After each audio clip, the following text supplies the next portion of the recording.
At first light the blade was a pale line in the dimness, as if someone had drawn a single careful stroke across the world, and Arthur Dayne watched it gather the color of morning while the river below the cliff took its time. He did not lift Dawn to the window.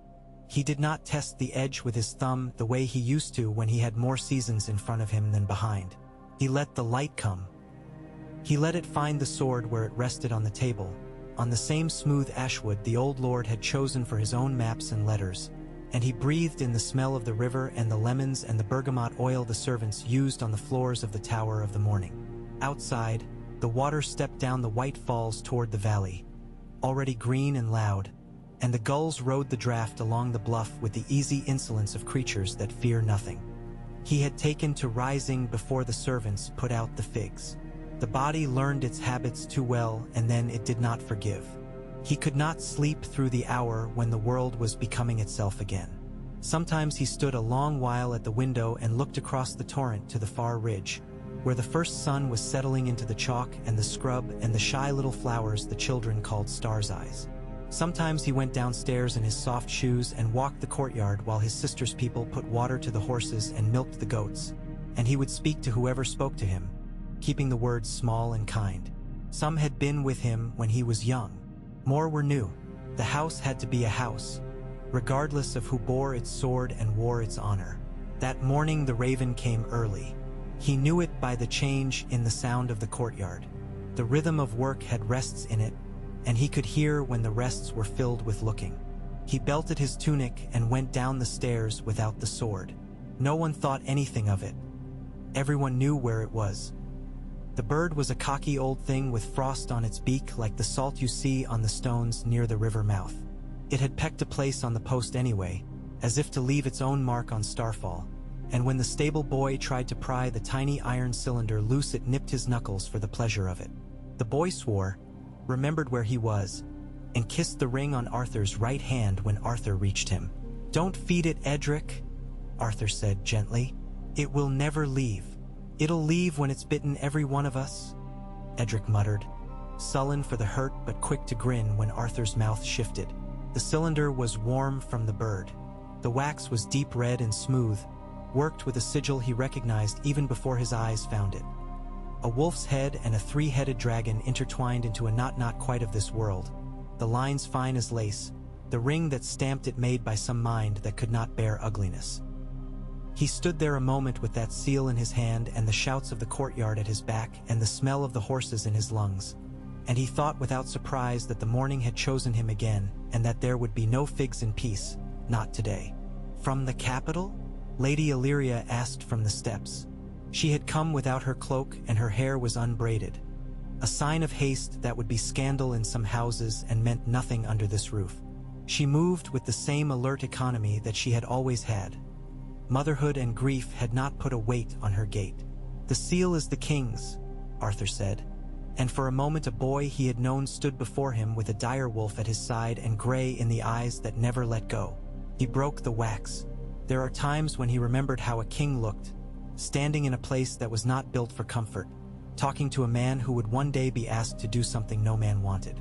There are times when he remembers the girl's eyes. Even after all the seasons he could recall the burr of winter in the rushes laid to the floor, the smell of wet wool, the threadbare blue on the coverlet, and the way a scream can be a quiet thing when it has already clawed itself out. He did not think of that now. He read. The letter was in the king's hand and it was not oversweet. John of the North and the South, John with a title longer than any sentence he liked to speak, wrote with the directness of a soldier who knew how not to waste the space in a saddlebag. He did not ask for Arthur's counsel. He requested his service as hand of the king. He spoke of the dragons in the plural and of the councils in the plural and of the storms in the plural. He wrote of a clutch of eggs that had found heat where old rock remembers fire and of a boy in the yard who could ride as if he had been born to it and of men in quills and gray who had begun to come to the city in pairs. He wrote of a debt the crown could not pay with old promises and of a caravan of grain from the reach delayed by an accident that did not look like chance. He wrote of whispers at the mouth of the honey wine. He wrote of the morning and of the way it had a habit of arriving whether one was ready or not. "It is the king's wish that you take the hand's pin," the letter ended. The lack of ornament made the words larger. He closed his fingers on the parchment and felt it fold. "You knew he would ask," Illyria said softly. The courtyard noise had receded around them the way it does when a story begins and no one is sure if they are in it. "I knew he would want something," Arthur answered. "A man does not wake dragons and believe the world will forgive him its old habits. You could refuse." "I refused once," he said, and let the sentence be without the rest. He had refused to live on the day he did not die. The wound had not taken him. The water had. He had told his sister as much. She had told him the river was not good at that. Carried everything somewhere. "Edric," Illyria said, turning, her voice light again. "Bread for the raven and a cage. We'll key it for the day, and then let it go when the sun is low. It will have time to eat all our grain otherwise." She looked at her brother. "When can you leave?" "When the lemon cakes are gone," he said, and she laughed the way she had as a girl when he would tease out one more hour on the horses under the argument of the weather. There was not much to gather. A man who had once slept under a sky without a roof learns what is worth the wait. He wore the old steel when he wished and not because the world expected it. He had the sword and a cloak and the few letters he kept not because he read them, he did not, but because their paper was proof against forgetting. He walked once more along the parapet and looked down at the river he had fallen into as a boy when the stones had seemed bigger, and then at the rocks he had fallen upon as a younger man, when the world had tried to break him the quick way. The scars were white now. When he put his hand upon Dawn's hilt, the cloth beneath it felt changed only because his hand was not the same hand it had been. They left by the coast road where the sand clung to the horses and the smell of salt undid the last of the early inland chill. Starfall fell behind them like a word you keep in your head but stop saying aloud. They rode with 6 men and 1 girl named Rhea who shot fish from the shallows with a thin dart and had eyes for any gull foolish enough to believe beauty could make it safe.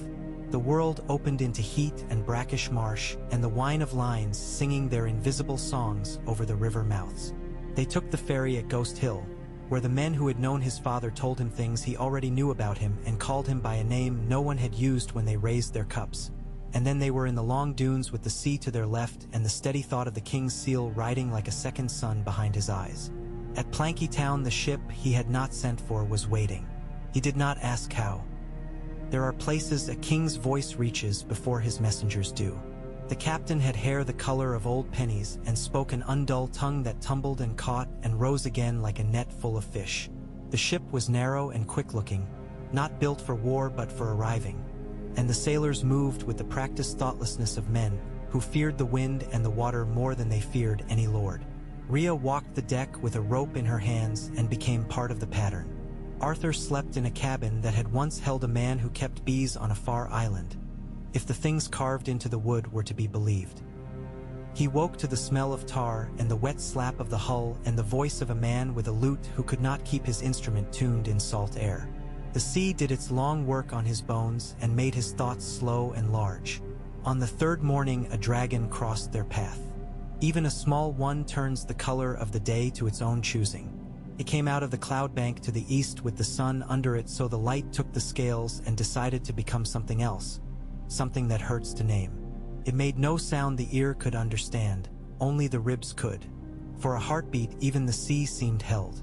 Then it banked and slid westward, toward the promontory where the old black stone sits like a remembering, and its tail wrote something across the sky that only men who live longer than men can read. He went to the rail and did not try to make the sailors talk. Some spat over the side because it was what their fathers had done when a thing crossed them that had once eaten their grandfathers' fathers. Some made the luck signs. The captain took in sail from reflex and then laughed at himself with a hand on the back of his neck. "New age," he said to Arthur. "Same old hands." "Dragons are not new," Arthur said. "Fear is not either. The two are not even cousins." The captain squinted west. "You will be hand," he said, not a question. "We will see what the king asks of me when he uses my name aloud," Arthur said. "Men write braver things than they speak." In the roads off King's Landing, the smell met them before the city did. No one had ever managed to teach the capital to be a place one wanted to breathe in deeply. The fish market did its duty. The tanneries did theirs. The river tried to help and failed. Even the smoke from the dragon pit, sharp with the tang of old cinders, could not clean it. But above it all was another scent, the one that does not belong to any human work. The sea asserting itself as if to remind the stones that it would be there when the last mortar cracked and fell away. The walls had been patched where fire had made old arguments.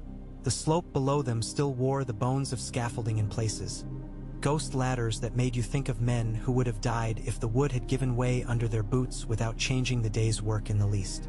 The western gate was open to swallow them, and the guards were standing instead of leaning, and their laces were tied. These are the little signs that tell you if a house is in order. They rode through a city that had learned to look up again.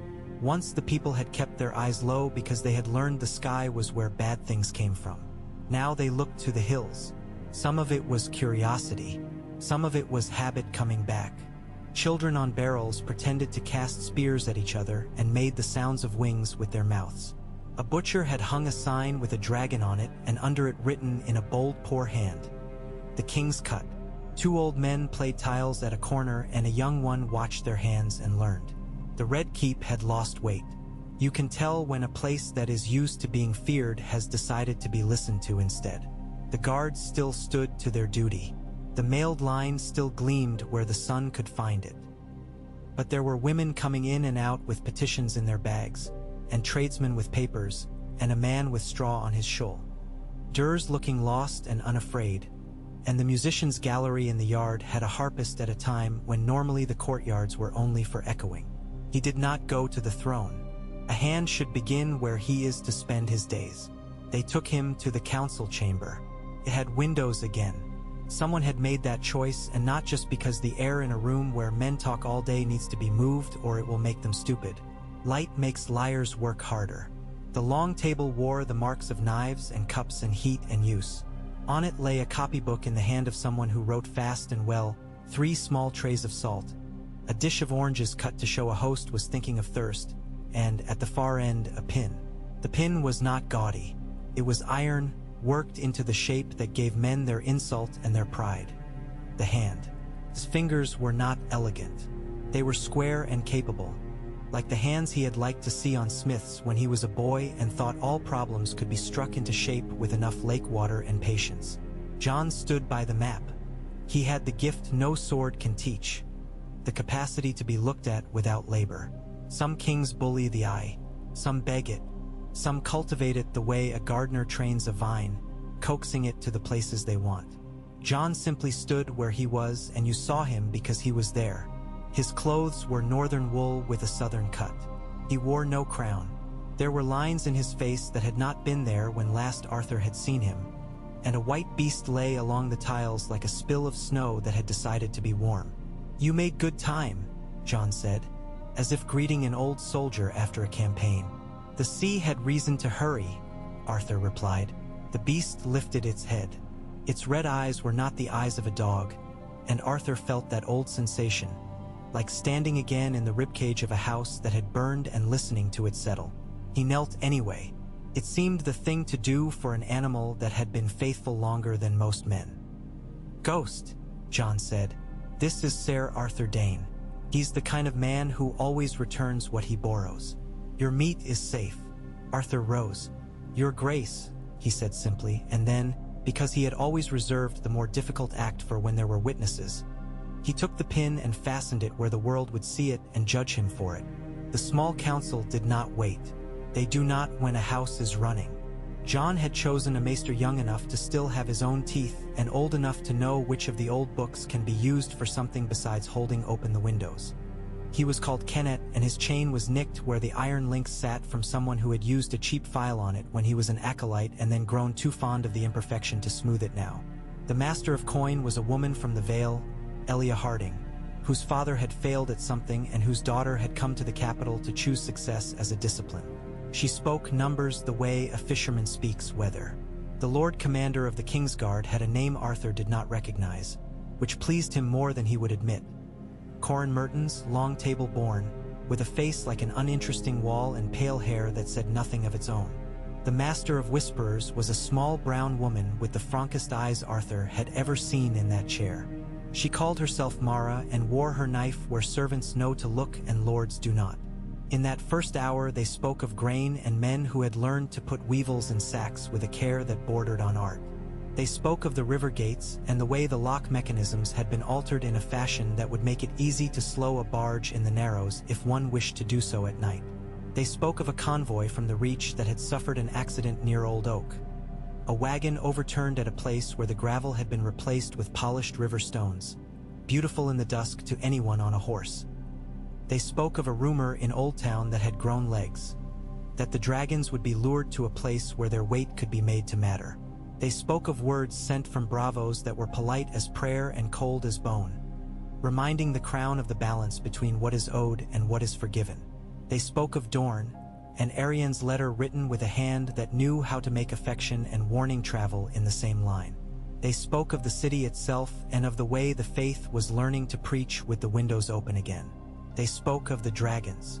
2 at Dragonstone, John said, his hand one finger above the rock on the map, as if he were a man reading a word he could not pronounce aloud because to do so would give it to others. One small, no larger than a bad-tempered ram. The other, adolescent if the word belongs. The keeper calls her Ashes. She feeds somewhat too eagerly. The boy with the scar can go near her. Others cannot. You have keepers? Arthur asked Kenneth. 6 in leather who teach themselves by failing and trying again, the maester said without apology. 1 from Myrine. He has hands full of other men's scars and a voice that does not sleep. They build harness as if they were learning to walk by binding one ankle to another. They are careful because careless men remind them why not to be. And in the city? Arthur asked. The pit holds 1, John said. A small muscle worked at the corner of his jaw. He was brought from the east by a merchant who believed his purse could make him the equal of kings. He was wrong. We took the beast. The merchant tried to leave. The pit ate him without fire. On purpose? Elia asked, looking up from the book of accounts. She had ink on her finger. Accident. It will be explained to the people as accident. John looked at Arthur. I will not have the pit become a place where men come to watch deaths. We are not those people. We have been other people. Then the pit must be about learning, not triumph, Arthur said. If the Tai sees it as preparing for war, it will feed itself to it. If the city sees it as preparing to live, perhaps we will live. We will still have to fill the granaries, Elia said dryly. She had a more practical sense of salvation. Arthur spent the afternoon walking as much of the place as he could with a man's legs and a day's light. He went to the pit where the stone remembers not just weight but heat. He paced the training yard in the keep and watched a boy from Gulltown take a cut to the thigh and marvel at the blood. He clapped him on the shoulder hard enough to make him blink away from the pain into the use of it. He stood in the kitchens where the head cook, a soldier eel of a man, told him he would have to pick someone to scold if he wanted to make a name for himself. He went to the mews and let the falconer explain the language of hunger when you put a hood on it. He walked the lower bailey with Mara and listened to a woman who had once taken coin from a man in a red sash describe how men with gray hair and clean boots ask questions about the schedules at the river gates and pay with copper not because they are cheap but because copper is what a normal man has in his pouch. Old Town, Arthur asked. People who smell of old books and make you think of vinegar and care, she said. They blend, but they leak on the corners if you put them in the rain. Let them stand in the rain, he said. That evening, as the sun did the hill a kindness and lit it like something worth keeping, Arthur went to the Godswood. There had been a Godswood even when men said there was not. A garden of green is a god in any language. The new tree was young by the measure of trees, which is to say older than anything the people around it would ever be. It was pale and had a face because men will always make faces when they have a knife and a soft thing in time. He did not pray. He stood. The last light sifted through the carved eyes and made the trunk look as if it were paying attention. Sire, said a voice from behind him. He turned and there was John, without the white beast this time, his hair bound back because he had been riding or because he had always been the sort of man who likes to move without his hair in his eyes. "There are men from Old Town at the river gates," Arthur said, and a line of amusement ran through Jon's brow the way the shadow of a bird runs through a field of new barley. "I have a Lord Commander who tells me the same thing, as if the gates had never been in the city before," Jon said. "We will put rain on them and see who fades and who begins to smell like the old stones they came from." "You think as a king," Arthur said. "You think as a soldier. You will need to think as a father." Jon did not look at the tree. He looked at the man before him. "To whom?" "To those dragons you have birthed without birthing. To this city that is more child than spouse.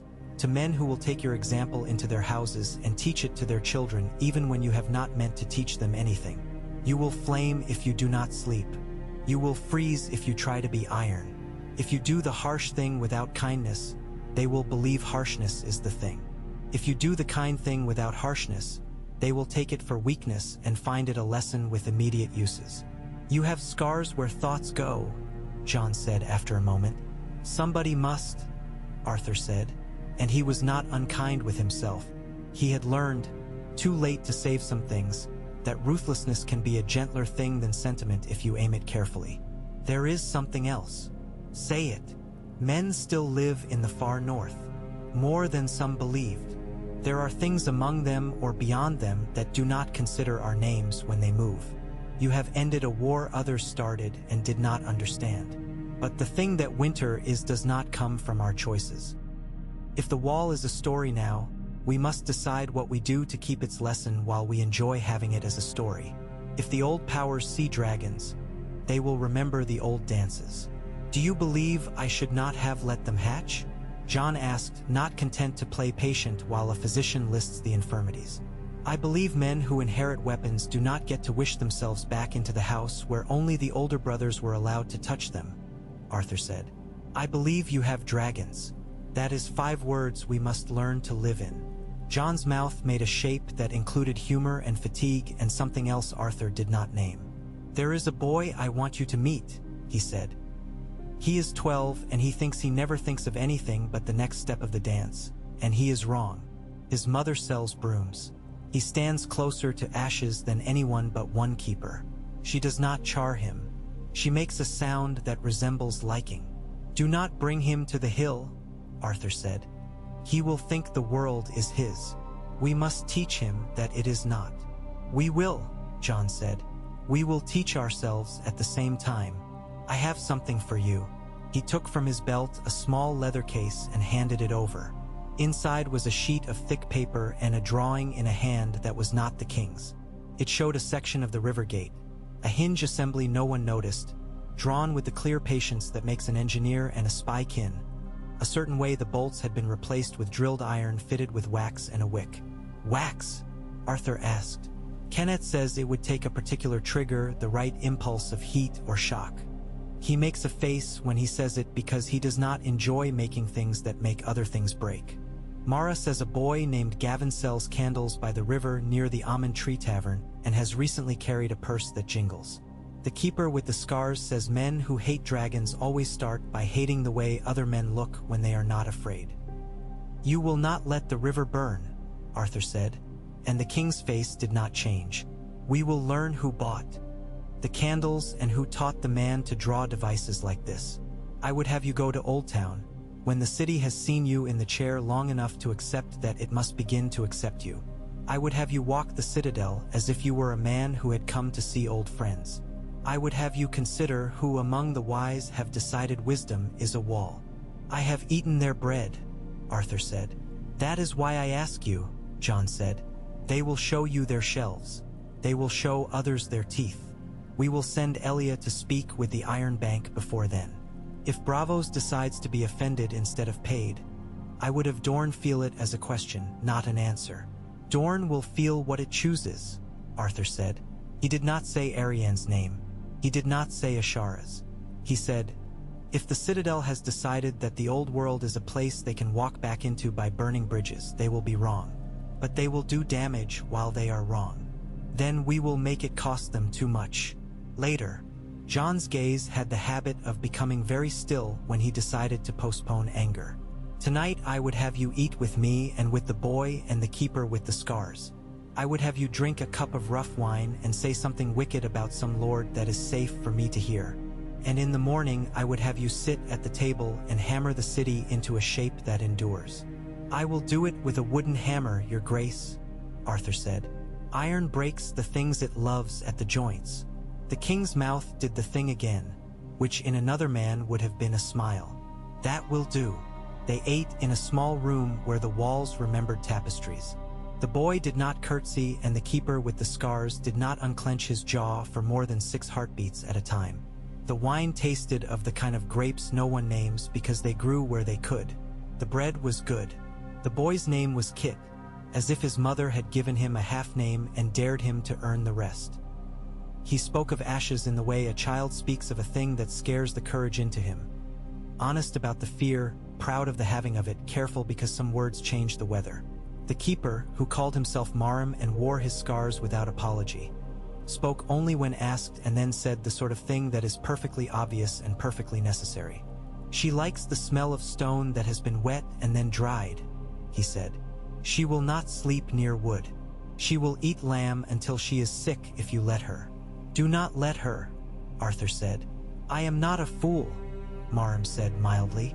You will not be one if you live, Arthur said, and Kit half laughed and then made himself stop in case he was laughing at a man who could choose which hand to use to strike him and never miss. At dawn, a messenger came with the particular face of a man who has a thing he would rather not carry. Arthur was in the yard teaching a young knight with too much shoulder how to stand without trying to break the earth with his heels. He took the folded note and did not look at it at once. He called a halt, corrected the boy's foot, told him to go and eat. He opened the note when the yard noise had moved to a different key. The handwriting was careful and round and belonged to someone who had learned it to please another person and never entirely learned to please himself. It said the Almond Tree Tavern had burned, that a boy named Gavin had been found in the alley, that there had been wax under his nails. It said a man in gray with clean boots had been seen leaving before the flames made their first kind story. It said the word candles had become a whisper in 3 streets so quickly it could only have been planned. It said there was a woman with singed hair and a baby whose lungs would cough for a month if the gods were kind and would have nothing to do at all if they were not. He walked to the king. John took the paper and did what Arthur had done. He read it, and then he did not allow himself to read it again while there were people looking at him. He handed it to Mara and told her to find whose face had been put near this fire for the purpose of making their work easier. He told Kenneth to go with a box of herbs and a rag he had carried for a month because someone had shown him how to use it to draw the poison from a burn. He told Elia to begin a list of small debts that could be forgiven in 3 streets with coin no one would miss. He told Corin to stand in the square without armor for 2 hours and then speak the thing that needed speaking. That will cost you, Arthur said when the room had emptied again. A commander without armor makes men brave. Some are worth it. Some are hungry. I wore no armor in a place where metal meant nothing, John said. Men listen to the words anyway, then. I will borrow that memory now. Borrow it carefully, Arthur said. You do not get to spend it twice, and you will need it again. They went down to the river gate together because there are days when a king's feet must be seen remembering the city's stones. The morning had begun to smell of burned yeast and river rot. A man had dragged a chair into the street and was sitting on it as if daring anyone to say anything about it. The women had faces the color of dishwater. A dog with a bitten ear was trying not to look like it knew where the good things would be dropped. Someone had chalked a crude dragon on the wall with a candle under it, and someone else had tried to scrape it off with oyster shell. What is the boy's mother's name? John asked Mara, when she caught up with them by a stall where a man was selling onions that had given up and become soup in their skins. Brienne, Mara said. Her father carried stones to build the steps up to the September when men thought the gods required it. The gods require nothing, an old woman said, looking not at them but at the place where the tavern had been. It is men who require things and call them gods. What do you require? She finally turned her head, and her eyes were not blind, but they had the narrow focus of someone who had learned to aim her seeing at the thing that mattered and ignore the rest. I require the river gates to open safely every day and never for fire, John said. I require the people to see me here when they look up. I require the dragons to live and the city to live beside them. That is enough for today. You speak like a man who wants to be told he cannot have everything he wants, so you can be content with less, she said. You can be content with less if you start with more than you need. What will you do for the boy's mother? Feed her for a month and then find her work that does not wait for men to set coin upon a counter with their manners, Mara said immediately, the words well practiced. And move her to a room where the wall is not a rumor. Arthur watched the chalk dragon on the wall and the drag of the oyster shell across it. He bent and took the shell from the small hand. The child startled, then decided a man with a sword and a quiet face might be safe. He cleaned the line. He made the dragon's arm truer. He added an eye that looked toward the river. The old woman laughed once, a dry sound. You will be hand, she said. I remember other hands. So do I, Arthur said. He gave the shell back to the child and did not tell him not to draw dragons in the city. He did not tell him to do it either. He stood in the street without armor because his king had chosen to. That night there was a knock at his door that had the particular rhythm of someone who had been told 3 times to rap gently and had decided to take it as an insult. Mara entered without waiting for permission, which is the privilege of her office and her nature. I put rain on 2 men, she said. Both were from Old Town. One reads for a lord whose father taught his father how to put secrets into bottles and then had the bottles stoppered with wax and a prayer. One sells paper to the monks and keeps 1 book in a room under the stair, a book about fire and work and the way men once made the sky do what they wanted. I frightened them each a little and I liked it. I am not proud of liking it, but I am honest about it. There is a letter you should see. She held it at the corner between 2 fingers. It smelled faintly of thyme, as if someone had carried it near a shelf of herbs, and its seal wore the candle and the chain. To those who live nearer the world's old mistakes than we must, it said, in the kind of language you use when you don't want to sound as if you are using language at all, we remind you that the old truths were made to keep men from opening doors that were closed for a reason. The proliferation of fire-born beasts in the realm presents dangers to the stability of houses and learning. We encourage the crown to take counsel where counsel has proven itself. Failing that, we will do what is necessary to prevent the collapse of centuries. The collapse of centuries, Arthur repeated, because sometimes you say a phrase aloud to make it spend itself and not build interest in the dark. How did it come to us? Mara smiled, and it was not pleasant. A man in gray with clean boots did not hold his tongue. I have ears in places where men believe women are furniture. Corin would like to arrest someone. Kenneth would like a discussion. Elia would like to know if the bank in Old Town will be asked to finance the purchase of more fish to replace the fish that will not be in the river if it burns. The Citadel learned to put itself into letters, Arthur said. They never learned to keep themselves out of where they do not belong. You know them, Mara said. I ate their bread. You said that already. It does not tell me if we should hang someone. It tells me they will not hang themselves, Arthur said, and that they will set the ground for others to do their work. There is a boy who sells candles. There is a river. There is a hinge assembly that likes to be watched. There is a pit where a merchant died and where a child has learned the smell of a creature we cannot afford to love wrongly. There is a city that has decided to look up. There is a princess in the desert who writes me letters with ink that smells of orange peel. There is a bank whose patience is a performance and a threat. There is a king. He cannot be everywhere. I will go to Old Town when the city has seen me enough that my leaving is a thing it can bear. You will need a reason to go that is not the one you think, Mara said. Men with chains prefer the reasons they recognize. I will visit the High Tower, Arthur said. I will look at the harbor and drink a beer at the Quill and Tankard and say things about storms. I will give their lord the courtesy of my ear and not offer him the insult of my respect unless he remembers to earn it. I will find the boy who draws devices and the man who taught him and the woman who poured time over the letter and ask the gods to bless it. I will be polite and cruel. I will be the thing they do not expect. Not angry. You can do that? Mara asked, genuinely curious.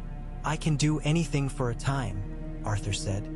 Anger is a salt you put on meat to make it last, not a soup you drink. Then bring me back a book the maesters forgot they had, Mara said. Bring me back a name that shows me where to put the knife. In the days that followed, Arthur sat in the chair and learned its edges the way you learn the pressure points on a strong horse. He signed papers with the pin heavy on his breast and refused to touch the accounts until he had listened to Elia explain what each column meant twice in her careful voice. He stood in the practice yard again and let the boys see that a man can be older than their fathers and still move like water at the bottom of a narrow channel. He went to the pit and made himself watch Ashes at the iron bars, the way the light changed on her neck when she turned. Ned, the way her breath carried the acid and sweetness that comes from something that makes its own heat. He watched Kit touch the air near her with the back of his hand and the care in his face that had nothing to do with fear and everything to do with reverence, which is worse. Do not bless her, he said to the boy without raising his voice. Kit startled, then turned and looked at him with the affronted honor of youth. I am not a septon, he said. No, Arthur said, but your face knows how to be a temple. Be careful what you let inside. What should I let inside? Kit asked, in the way of a child who has seen a thing and wishes to be given the right words for it so he can speak it to himself later and have it stay. Enough courage to touch what scares you, Arthur said. Enough fear to stop. Enough sense to learn what other men have learned without deciding you invented it. And enough shame to keep you company when you think of branding your name on something that does not need it. Kit frowned, but he stored the words. Arthur could see him put them carefully into the place where a growing boy keeps the things he has decided not to forget. Marham said nothing. Marham did not waste speech on a man who spoke to him the way he himself spoke to beasts. On the 10th day, a rider came from Dorne with a flag that was not white and not black but something both and neither, which is the way Dorne always preferred to talk when it did not want to be understood. The message said the princess would welcome the hand if he remembered where the water holes were, and if he had not forgotten how to find rest in a place where men think rest is weakness. It said the Boneway was sound and the Prince's Pass was guarded.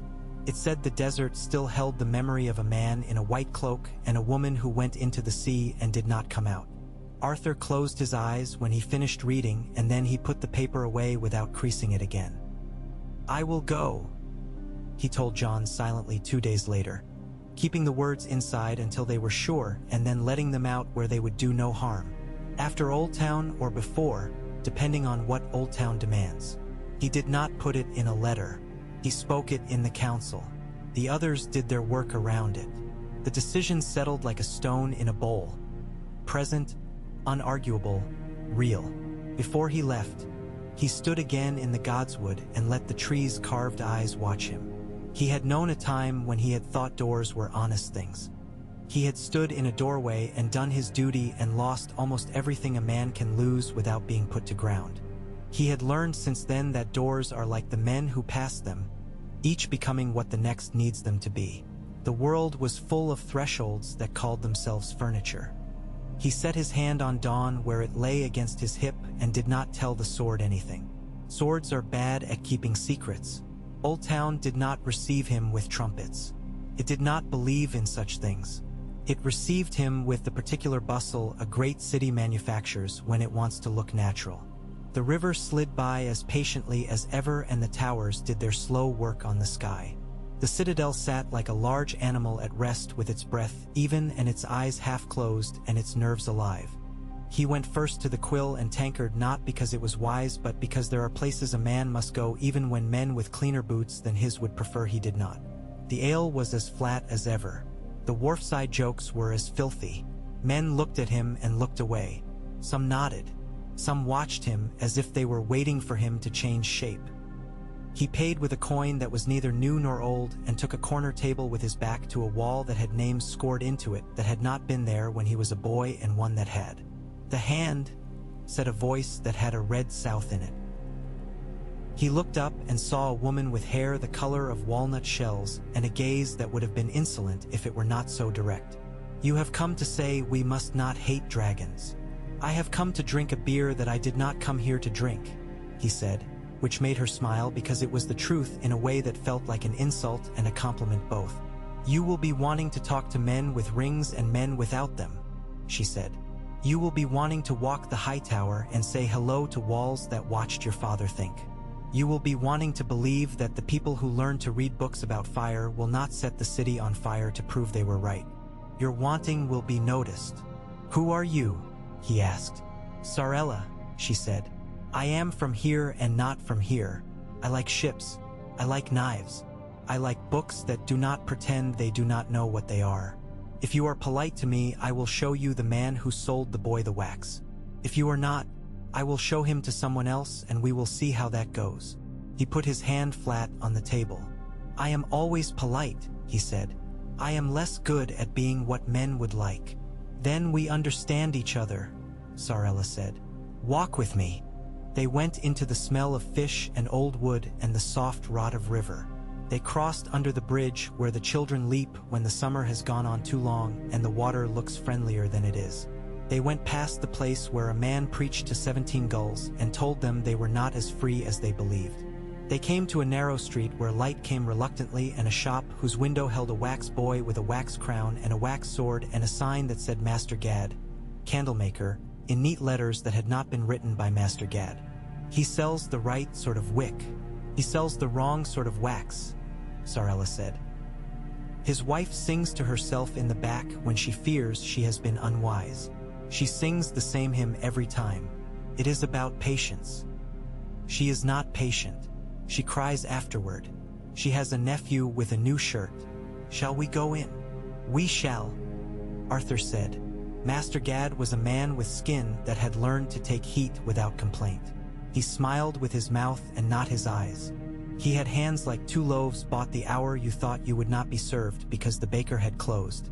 He looked at Arthur's pin and then carefully did not look at it again. My wife, he said, is indisposed.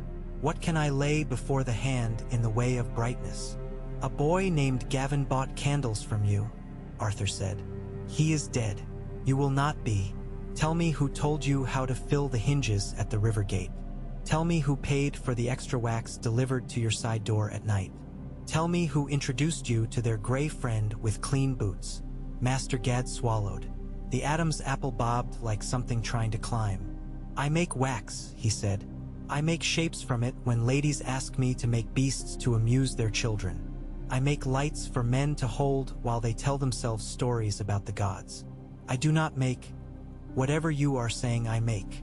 Your wife sings when she believes you have made something that will make the city's water catch fire, Sarella said, in the kind of voice you use when you know what you are saying is a knife and you have chosen to turn the blade.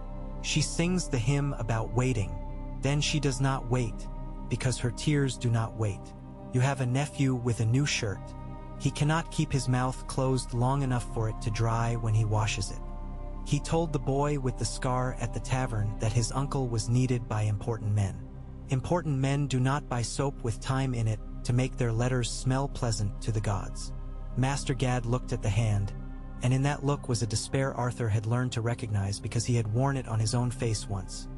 The knowledge that the thing you are is both the only thing you know how to be and the last thing that will save you now. I did not know, he said, almost very softly. I did not know they would light him. I am a small man. You are not small to people who live beside your shop, Arthur said, not unkindly.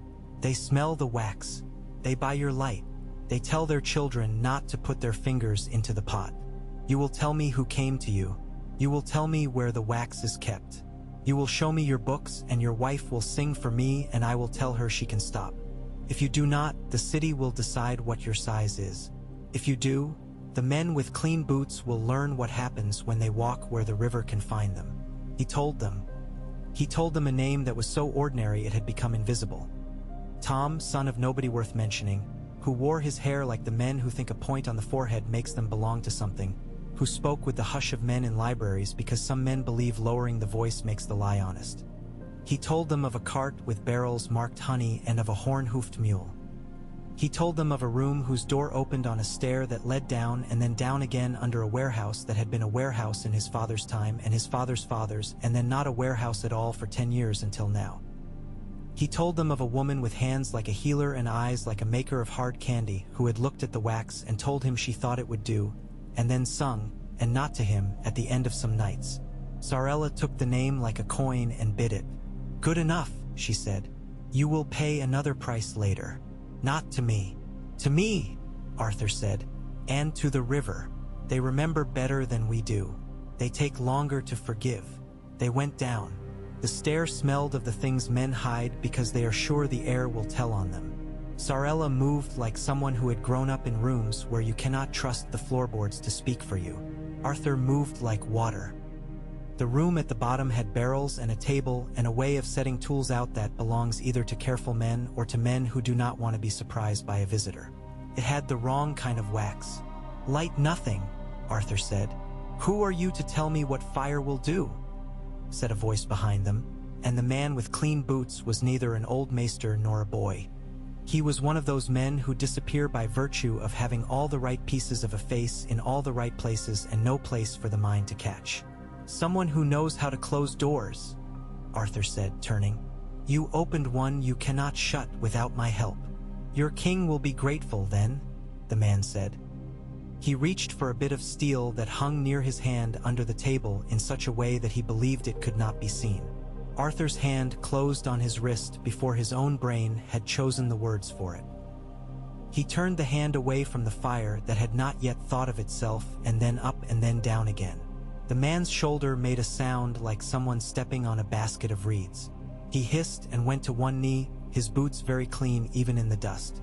Sarella stood with a knife at his ear, the blade barely breathing against the skin. "Do not guess the distance between what you think you are and the floor," she said. "You are bad at numbers." He told them the rest. Men who do not know how to die well tell everything. They rolled up the hinges.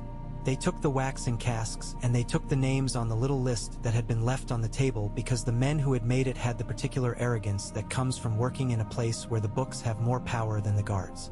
They climbed back into the light, and the light felt like something that had agreed to help because it had not yet been asked to do too much. "I would have this done without blood if it can be done without blood," Arthur said, and Sarella looked at him in the way a woman looks at a man who is either more dangerous than he appears or makes more sense than she would like. "It cannot," she said. "Not all of it, but some." They gave the man with clean boots to the city, not to the citadel.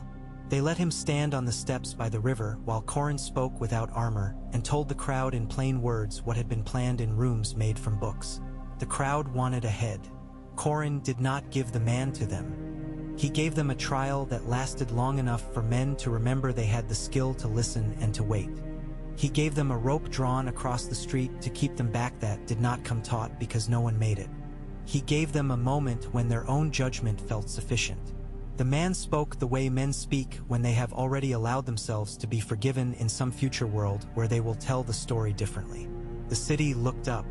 The river looked on. The trial ended. The man went to a cell. He would not come out again, but it would be done in a room where only the necessary people would witness what is always the same end.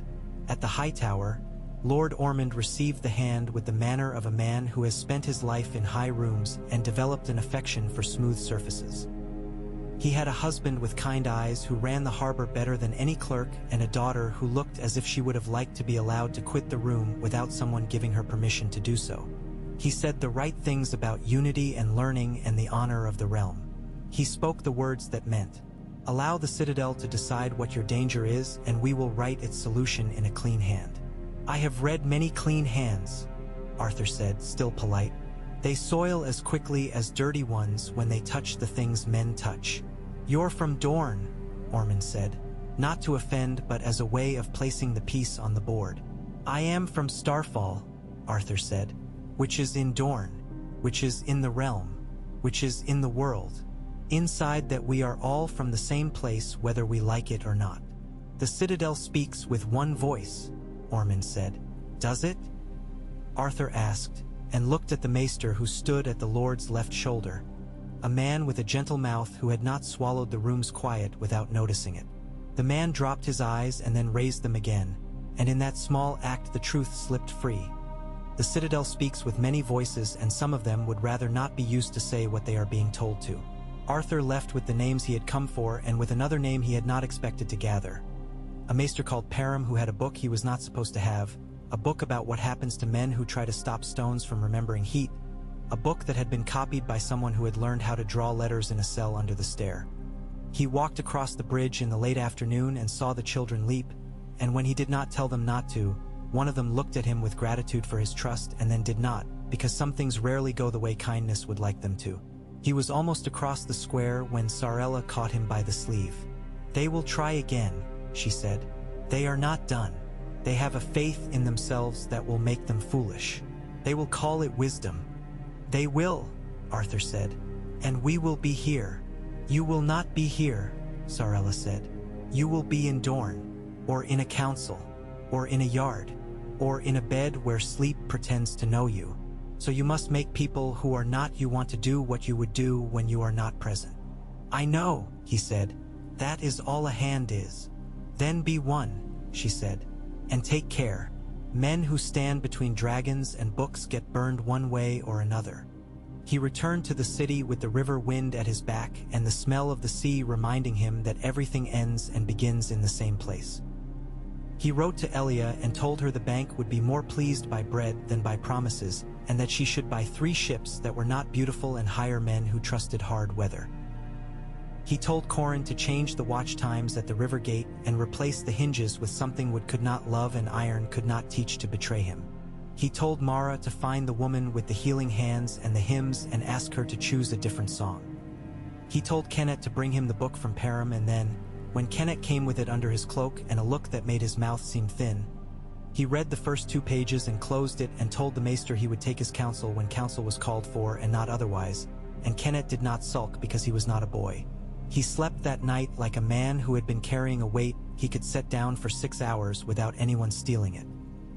He woke to the sound of the city announcing another day, and for the second time since he had taken the pin, he did not immediately think of the door where a scream had once been quiet.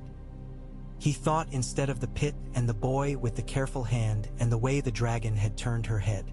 He thought of Dorne and of a letter that smelled of oranges. He thought of the old woman asking what he required and of the chalk dragon looking toward the river. He rose and broke his fast with bread and honey and a kind of pear that did not know whether it wanted to be hard and keep its shape or soft and give itself away.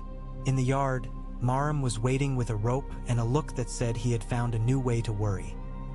He said nothing until Arthur had finished swallowing, and then he said, "Ashes did not eat. There is a way she holds her head when her breath is not right. She held it today." "Something hurt her?" Arthur asked.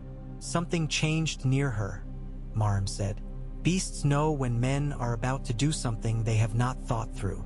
"Men know as well," Arthur said. "They are less honest about it." They went to the pit. The dragon lay with her belly low and her wings tight to her sides. Kit was there and his careful face had cracked. He had lost discipline to fear. Arthur put a hand on his shoulder and felt bones that had not yet decided how thick to be. What did they do?" he asked Maram. "We burned a bundle of straw in the corner yesterday to bring the smell of old grass," the keeper said. "She liked it." The boy laughed and put ash on his cheeks. "Today the smell of a thing I do not have words for is in the stone, and she hears it." Arthur stood a long moment and then turned to the keeper. "Find me the thing that changed. Not a story. A thing. Kit, you will go outside and you will not come back in until I put my hand on this bar." "I can help," Kit said, the courage and explainable thing on his tongue. "You can," Arthur said. "By not being here." Kit went. He did not go far. He sat in the doorway and made his body long like a boy's and tried not to weep because that is not what one does when one is on the edge of something that feels like history. Maram walked the stones with his eyes, which is a sort of feeling. He lowered himself to his knees and put his ear to the flagging. He sniffed. He tasted dust. "They changed the plates," he said finally. "The men who made them broke one yesterday and put another down at night when we were not here. Do you smell it? The metal has a different idea of itself." Arthur looked at the plates that kept the dragon's claws from turning the pit into a place that broke men's ankles when they came to teach. He crouched. There is a way steel whispers when it does not belong. He heard it. He rose and then he did what a soldier knows to do. He sent for Corin and for men who could lift.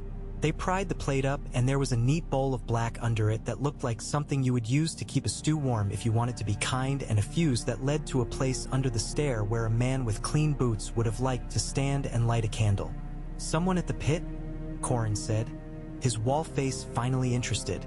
"Not from outside. Change all the plates," Arthur said. "Not just these. All. Nothing that has been near these walls stays near them." "Who?" Kit said from the doorway, his voice the sound a boy makes when he is trying to decide if he will hate or if he will harden. "Not you," Marim said, more fiercely than he had ever spoken to the child. "Not the keeper with the scar. Not the one with the missing teeth. Not the woman with the long braid. It will be a man who thinks his clean boots matter, and a man who believes he can stand very near a thing and not be seen because he thinks it is too big to see him. He will be from a place that refuses to smell like us. He will be from a room with books. Do not teach the boy to know his enemies by their boots," Arthur said. "Teach him to know them by their habits. He will meet a man in bare feet who does the same work, and he will be slow to see him." "We will teach him both," Marim said quietly. "We will not let the men with boots hide inside the men with books. We will not let the men with bare feet hide behind our mercy." Ashes lifted her head.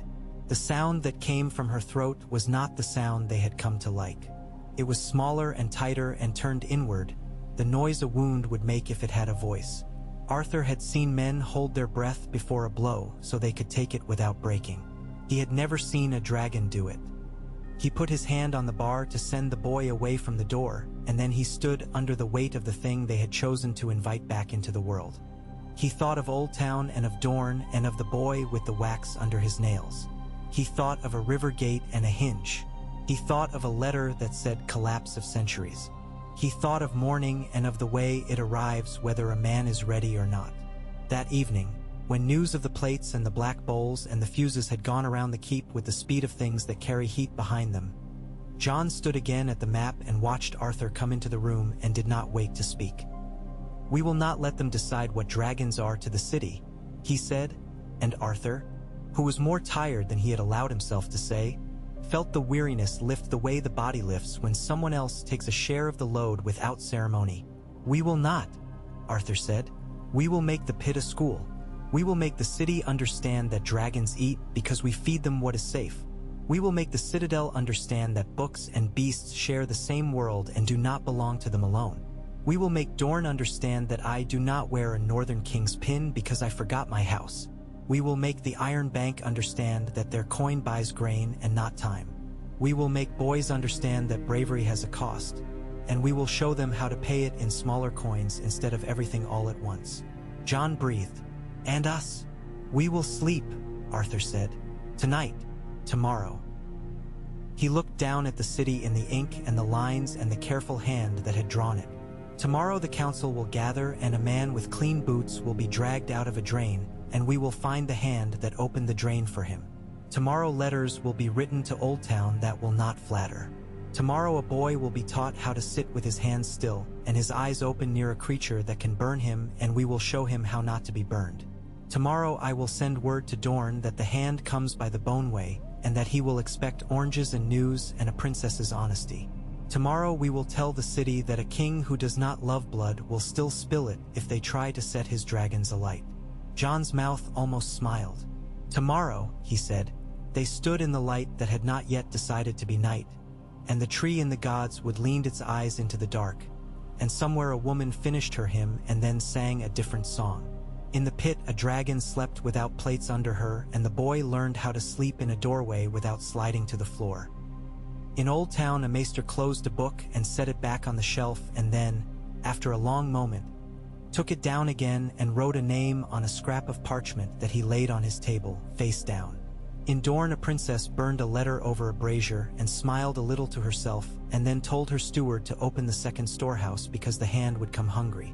In the harbor a ship lifted on the tide, and a man counted barrels and thought of the new hinges and told his mate to sing a song that had no words in it, only work to be done. Arthur Dayne, who had lived long enough to know that every oath taken at dawn must be kept in the dark, fastened the iron pin again and made ready to be a hand. The city listened with him. The age that had dragon in its bones breathed and shifted and began to remember its shape. And the morning, which does not wait, went on coming. The morning after the plates were pried up and the bowls of black lifted like malignant nests from under the pit floor, the city behaved itself as if obedience were a habit. Men went about with their baskets and their bad jokes. Fishwives quarreled about prices and then split a loaf together behind the stalls. A boy ran with a hoop and made it sing against the cobbles as if he could drive the sound all the way to the river. Arthur stood on the balcony outside the council chamber and listened. He had learned to hear whether a day would break clean by the spaces between sounds more than by the sounds themselves. Mara joined him, her knife where it had always been, the frank eyes taking in the hill, the streets, the shards of sky between roofs, the long smear of water. "They'll tell stories about last night by noon," she said. "In the first version, you smelled the fire through stone. In the second, you taught the dragon to speak to you in a language thick men cannot hear. In the third," Arthur asked, "in the third, you threatened to run a candlemaker through with that long pretty thing on your hip if he didn't tell you whether he liked time." "I did not threaten him," Arthur said. "I told him the truth with a sturdier voice." People confused the two. Mara leaned her elbows on the rail. "The Old Town people will lick their wounds and try again. Not with plates and bowls this time. With paper. They are better with paper." "I like paper," Arthur said. "It keeps its place when you ask it to, but we will need to show it what its place is. Then go to them. Not quietly.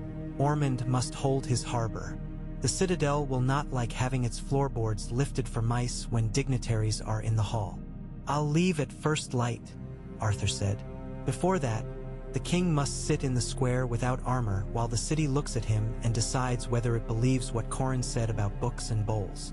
He paused. "Keep the pit. Keep the boy out until Maram says the smell is right again." "I'll keep the boy out if I have to tie him to a post," Mara grunted.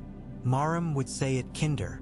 They stood another moment, two silhouettes on a stone lip, listening to the city do its slow, brave work.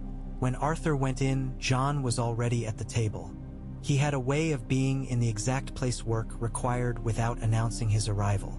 The pin on Arthur's breast felt heavier that morning. Some weights become themselves after they are asked to hold. "Elia got the fishmongers to agree to the price yesterday," John said without preface. "They complain in front of their apprentices and count the extra copper when they wash." "Complaining is how some men count," Arthur said mildly. "And some women. The dragon. Hungry, then wary, then still." Maram put a basin of water in the corner as if it were a child. He said she needed to see a thing that did not burn. "He is right," Arthur said. "We all do." He told John about Old Town, Sorella's name, Master Gad's fear, the clean boots man in the drain, the gray thread that led past the high tower. John listened and did not interrupt until Arthur had finished with the part where the man had thought silence would save him and discovered it would not. "You will go now," John said. "Not an order. A line acknowledging a road that had already been walked in speech. Take Corin. Take 3 men who look like no one. Take the candlemaker if he can be brought. I want Ormond watching you while you tell him what I know. I'll take Sorella by her own choosing or not at all," Arthur said. "She will hate a leash and hate a hand trying to put one on her more. Corin will do. He wears patience the way other men wear plate." "He wears it as if it chafes," John said. "It does. Before noon the king did as he had said he would." He stood in the square in a gray tunic without mail while Corin spoke plain as bread, and the city looked at their faces and the line of their bodies and decided whether it would permit itself relief. Relief is one of the rarest things a city allows itself. It watched for long enough that Arthur felt the pause like a hand on the back of his neck. Then an old woman, the same old woman who had asked him the day before what he required, snorted, wiped her nose on her sleeve, and declared she had onions to sell and would not have them rot for the sake of men and their speeches. The city gave its answer with its feet. It went about its business, not jubilant, not sour, accepting which is better. Accepting gives you a place to stand. They rode west that afternoon, out along the river and down between the low, honest fields where barley and men have kept faith through storm and stupidity both. Then onward to the breadth of the Mander where the water went on at its old labor without hurry. Corin rode 2 horses behind and looked like a man who would rather walk because he knew exactly how high his knees would be at every step and could not know which way a horse might decide to throw its head in a wind. Rhea came because she went where Arthur went when he left on errands that smelled like danger, and because she had no gift for sitting idle while things were done in her absence. T.S. is not a virtue in a woman who cannot tell her virtue from her pride. Rhea could see the line and step back from it without scolding and without asking for gold for the favor. She rode with 5 others in ash-colored cloaks that never caught the eye. The boy Kit had tried to follow until Marim lifted him by his tunic like a pup and set him down on a barrel and told him he would guard the barrel with his life. Kit had looked affronted and then had guarded the barrel, and by guarding it had guarded the dragon, which in truth had been the point all along. They chased shade from grove to grove and let the horses drink where the banks were low and soft. They saw the high tower long before the city that gathers around it could be called a city properly. It is a rude thing to carve into the horizon, not ugly but intimate with its own power in a way that produces discomfort in men who think power ought to flinch now and then. Sails dusted the river like moths. The air had the smell of iron and low tide and ink. Old Town breathed through its many mouths and did not speed up when visitors arrived. That would have been beneath it. Arthur did not present himself at the Citadel. Not first. He went to the Quill and Tankard because some places tell you more with their inattention than temples do with their full gaze. They drank a beer that did not try to be better than it was and watched men with rings pretending not to look at the hand's pin. Sarella appeared from the back room where the scullions keep their jokes. "You took your time," she said. "I enjoyed the river," Arthur said. "It remembers men's manners even when the men do not." "They started running when they heard you were coming," she said, nodding up the slope toward the silent bulk of the Citadel. "Good," Arthur said. "Running is honest. It makes the air in a room better when one finally stands still." She laughed at that because it was true. "Come. The high tower will feed you something that had a shell this morning, and Ormond will clasp his hands and say he regrets everything unwholesome that has happened, as if the city had eaten a bad mussel by its own choice." Lord Ormond did clasp his hands. He congratulated the hand on his swift action in uncovering a plot no right-thinking man could stomach. He said the Citadel would do what was necessary to discover whether any man in a ringed collar had assisted such profanities. He invited Arthur to admire a tapestry of ships under full sail that had hung in that hall since a time when men believed banners could alter wind. Arthur let him talk until the tide of words dropped back and left small shining things on the sand, which is what happens after a flood if one is patient. Then he laid the names on the table the way a fisherman lays out his catch, plain and fresh and smelling slightly of a labor some men prefer not to watch. He said Master Gad's name last, not to save the best for last, but to give Ormond something that would look to him like mercy if he later chose to remember it untruthfully. "You will want to believe it is a small thing," Arthur said when the Lord's pleasant face had flattened into caution. "You will want to believe it is a single rung in a ladder of bad judgment. It is a ladder. It is not a single rung. I do not come to spit on your tower or your rings. I come to say that men who study how to keep lamps lit should not show boys how to burn streets. If a man in gray enters any of your rooms with his boots clean enough to put on his own table, throw him down the stairs at once and then ask his name." Ormond's husband, the harbor master, had the kind eyes of a good teacher and the sense to keep his mouth shut while his lord tried to find a place to put his pride. The maester at Ormond's shoulder looked at Arthur without flinching. "They will say you hate learning," the maester said, softly enough not to make it a challenge. "They will say you carry a sword to arguments because you do not have the words." "Men with words like to say that," Arthur said. "I like words. I like them best when they are tied to things. I like them least when they are tied to other words."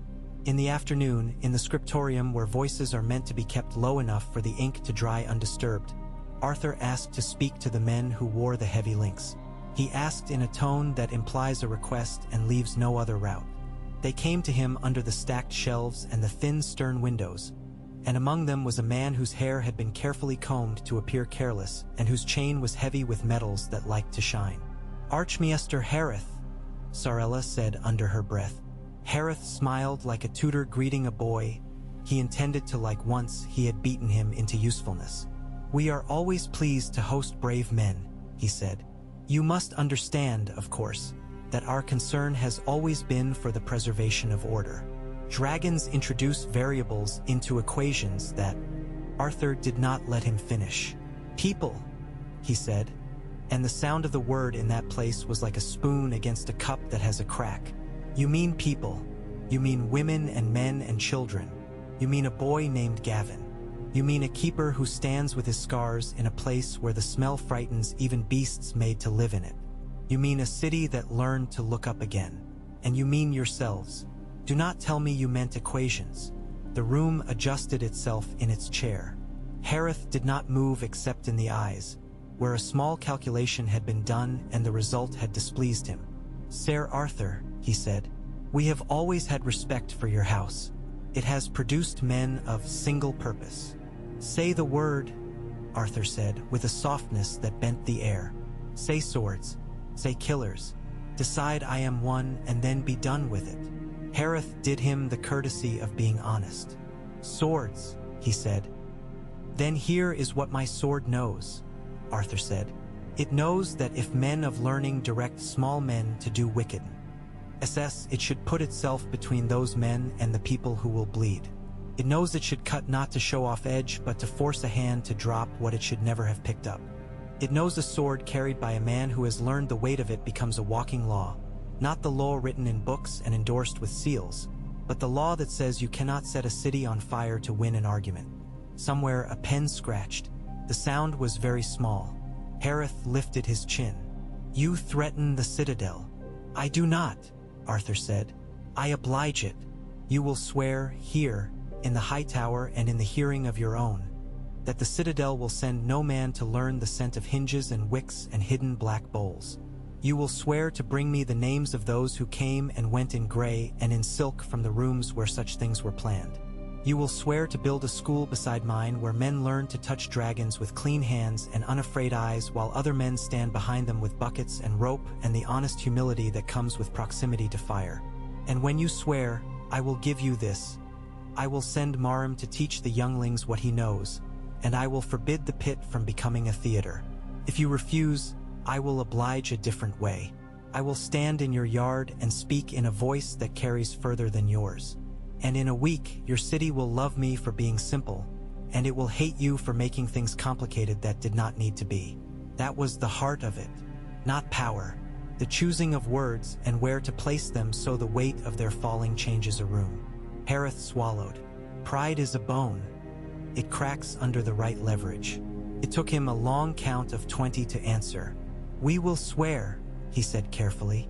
We will add a link to the chain for men whose learning lies with beasts and with heat and with materials that keep them safe. And we will choose the men, Sarella said sharply. Not you alone. Not men who wish the chain to choke the neck it lies upon. We will choose them, Harith said, since he must. The oath was made that evening in the high tower's highest room where the air tastes slightly of salt and old blaze and the lamps burn slowly because the wind-up there thinks itself important. Ormond stood with his husband and his daughter. The maester spoke words that had been put into a form they could speak without feeling they had bent their own grammar too far. Arthur listened without bowing his head. Sarella stood by the west window like a remark in the wrong margin and smiled a little to herself. There are men who cannot abide to have their will bent. Archmaester Harith had made a vow, and he did not live to break it. He excused himself before the last light died and took the narrow stair that winds between the stones toward a place only men with keys and curiosity go. Sarella's hand touched Arthur's arm before the Archmaester had gone 6 steps. They followed with a hurry that pretended not to be. They found him 3 turnings up, his hand on the iron latch that leads to the watch balcony. He did not look surprised to see them. He looked relieved. Some men are happiest when things reach the point they can finally ruin without further thinking. I have something older than oaths to show you, he said, and stepped backward onto the narrow platform where the sea throws itself against the old black base in storms to prove it remembers what crushed it once. You are the men who believe you can teach beasts to be priests. You are the men who imagine the past will give you a kind nod and let you pass. I will show you what falls. He put one foot wrong. That is all. It was not Arthur's doing or Sorella's or the hand of a god. It was the simple justice of stone. The foot slipped. The clean boot slid on a smear of gull's filth. The arm flailed. His chain caught the lip of the stone and then went with him like a trailing thought. He did not cry out. The sea took him without a splash you could hear from up there. Arthur had seen men die more worthily and less. He stood looking down until the river that becomes the sea closed over the moment. Then he turned. "We go," he said, and Sorella nodded once because some deaths do not deserve more ritual than a brief witness. Old Town made the oath written and carved. The citadel added a pale link to the chain made from a stone that is not stone and a bit of iron that has known heat and did not complain and a sliver of glass like cooled dawn. And they named it for beasts and for heat and for the discipline of men who put the two together without setting their houses alight. They sent 2 boys and a woman and a man past 40, the man with the gentle mouth, to the pit in King's Landing to learn from Marm and from Ashes how not to be foolish. The woman turned out to be better than all the men at listening to breath. Arthur did not linger. He went south because the letter that had smelled of oranges had requested his presence with a wit that did not mask its worry. Dorne took him back as if it had simply been waiting for the sound of his horse's feet on its stones. The Boneway was dry and mean. The pass remembered blood the way old scars go their own way through the hair on a man's arm.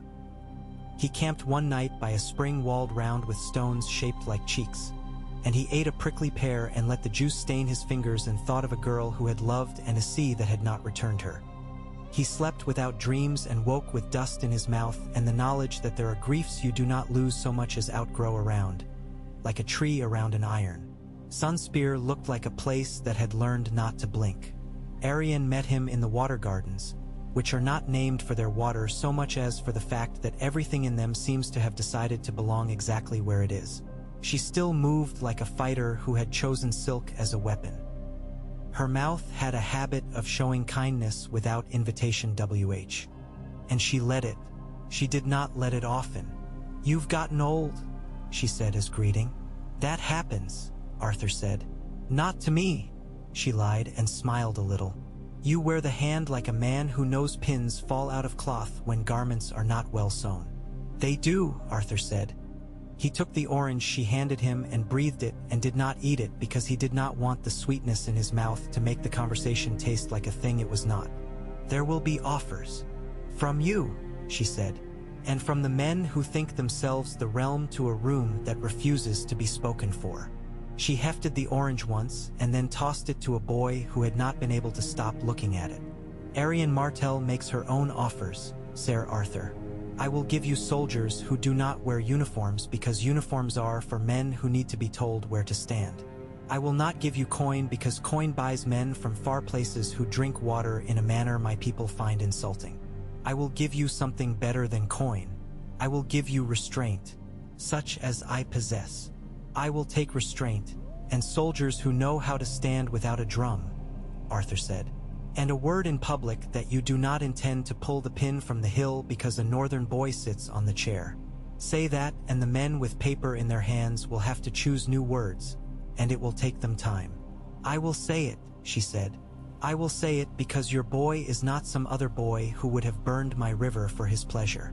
I will say it because you came when I called you, which I did not expect, and because you will not tell me what I must do with my sons and daughters. But I will have something, too." "You will," Arthur said. "You will have a school in this city where keepers from the east who do not enjoy courts come to teach my men and yours how to place a bowl and a rope and a kindness in the right place. You will have a share in the dragon's time, not as spectacle but because the south is the sky they will want when winter thinks of waking. You will have men like Marm walk your gardens with the children and say, 'Fire is not the only heat worth learning.' And you will have me write to you with pen and with hand and tell you a thing before you hear it from a man with clean boots." "Fine," she said, flipping her hand like a card player accepting a bet. "We will have justice in a small matter as well. There is a man in the Prince's Pass who collects a tax from those who cannot pay it and then sleeps soundly while he hears them cry in the brush. You will give me his name and I will give you his replacement." He laughed, a short warm thing. "Done." They went to the sea where the water keeps secrets and tells them in a language that requires time to understand. They stood a while without speaking, the orange oil on their hands turning sweet under the sun, and looked out over the long light. She did not put her hand on his arm. He did not reach for hers. He thought of Ash-Era and of a night centuries old in which his sword had made a doorway that had not served those who needed passage. He thought of the present like a narrow bridge. He thought, "I will not imagine futures for myself any longer. I will build them for others and take my rest in the watching." He did not say it aloud. He did not owe it as a declaration to anyone living. He left Dorne with a string of men who moved as if they had never learned how to be seen without wishing it, and with a short letter in Arian's hand meant for Jon that read, "We are not your enemies, and because we will not be taken for friends blindly either, do not make us wish to be enemies out of boredom." It smelled of oranges and the desert's fine dust. The Iron Bank's emissaries arrived the day Arthur returned. They did not come as men who had been beaten at sea. They came as men who had decided to make a different sort of transaction. Their captain wore a face that would have been equally comfortable above a warm stew or a ledger. The skin around his eyes had been taught to smile and had forgotten the trick a while ago. He said his name was Morellano and that he had come to speak of ships and grain and forgiveness, which he pronounced precisely and as if it were a currency with an exchange rate. Elia Harding did not bother with niceties. She spread her pages like maps in a war tent and spoke to him in the language the bank preferred. Yield, risk, time. Arthur watched and said nothing until the moment when numbers can become thinner excuses than poetry. "You sent ships," he said to Morellano, "with captains who would have run the booms and the traps and the dragons if we had allowed it, and burned half the bay to prove that you could brighten your ledgers with ash. We did not let you. We will never let you. We will pay what we owe. We will pay it with sacks of grain, and with an end to some of the uglier little tolls your captains charge when men from my rivers try to bring fish to my markets. You will write in your black books that the Iron Bank of Bravos has learned to make interest on the living and not only on the ruins." Morellano blinked in that slow, amphibious way bankers have when they decide kindness might be the cheapest tool to reach for today. "You speak like a man who has seen a balance sheet used as a weapon." "I have," Arthur said. "I would rather see it used as an instrument." "You are the king's hand," Morellano said after a pause. "You will not be forever. When you die, will the next man keep promises you make?" "When I die," Arthur said cleanly, "men will remember exactly how unpleasant it is to have a hand who does not break his word. That will help your memory more than my signature will." Morellano did the frog blink again and then smiled very slightly. "You are worth lending to because you are annoying," he said, and Elia barked a laugh that broke a day and made it better. What followed were months in which the city learned its new balance as a man learns to walk, not because his legs are true, but because he decides to devote attention to the ground every time he places his foot. The pit became a school. They called it the Eyrie because Arthur did not care for names with teeth when men had not yet earned them. Maram spoke his plain good sense to boys and women and old men who had come to see whether their hands still remembered how to learn. Ashes grew as if she had been saving her growth for a good house. The change in her back to be held by a harness kept simple on purpose. The steady habit of feeding on set times until hunger learned its manners. The way she turned her head to hear which man was coming by the weight of his breath on the air. They tried no saddles. Not yet. They taught no riding. Not yet. They taught proximity. They taught care. They taught the art of finding the kindest word for a thing that can kill you. Kit learned those lessons quickly and unhandsomely, by failing and not taking his failures into the yard to show off. He would stand with his palms open at his sides and let Ashes breathe at him, and would only break and laugh when her exhale threw his hair back in a ridiculous fan. Then he would scrub his face with his sleeve and do it again. Some afternoons, Arthur would catch him staring at the iron bars as if he had discovered a new form of hatred. The boy did not hate the bars. He hated that they needed to be there. That hatred was not a bad thing if you knew where to put it. "We will leave the bars," Arthur said once. when Kit could not keep from asking. Always, Kit demanded. The chasm between a child's forever and a man's flinching from the word opening in his voice. Long enough, Arthur said. We will take them away when we can afford to. Freedom is expensive. Food is too. I would buy both, Kit said. So would I, Arthur answered, and smiled because it was one of the few sentences where he could remember feeling the same as he had at 12. Not all was learning and bread. The men behind Harith had not been only Harith. A letter arrived from Tumbleton in a tidy hand that smelled of vinegar and tried to sound like compromise, suggesting dragons should be taken to a far island and kept under guard by men whose gods had never loved them, and the letter ended with the phrase good civic stewardship, which made Mara snort and toss it into a brazier and then fish it out again because she would need to show it to someone she would later humiliate. Corin's men found a small shrine to rain out near the river gate where candles had been burned too low inside glass cups to generate a hissing that sounded like listening. They pulled up the reed mats and found nothing more dangerous than men who liked the sound of their own whispers. Old Town sent Param and 2 students who could not yet grow a beard to ask Maram concise questions about heat and scale. The faith learned to preach with the windows open and let the talk of dragons in the world's air enter their sermons without making of it a bludgeon. When autumn came in its honest brown, the Reach remembered itself and tried to tighten. Men who had lost small faces in the war put on new faces and new coats and said they were responsible for bread, and in some of them responsibility turned at once to hunger. A coalition formed near uplands around a man with pale hair and a pretty line of talk about harvests trampled by dragon feet.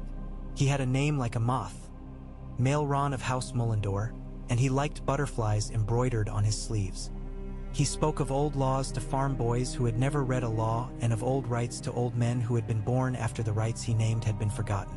He wanted to march on the city and demand the pit be closed and the school unmade.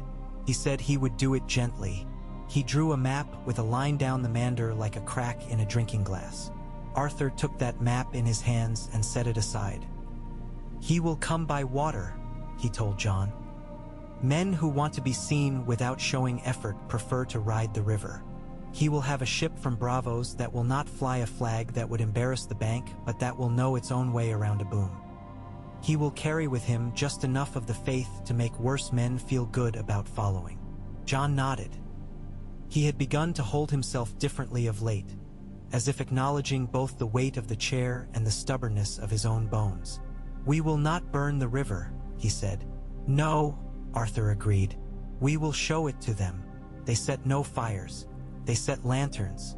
They ran the booms under the water so low that a child sitting on the quay could not have told you they were there. They drilled the men who had learned to pull ropes in peacetime to do it now with speed and without the drama soldiers like when there is no danger to remind them. They took the dragons out at night, not over the bay but out over the marshes, and let them feel in their wings the trick of moving air near ground. They taught Kit to move with ashes not on her but near her, setting his feet at the speed of her breath. They sent letters to Dorne and to the river lords that did not ask for men.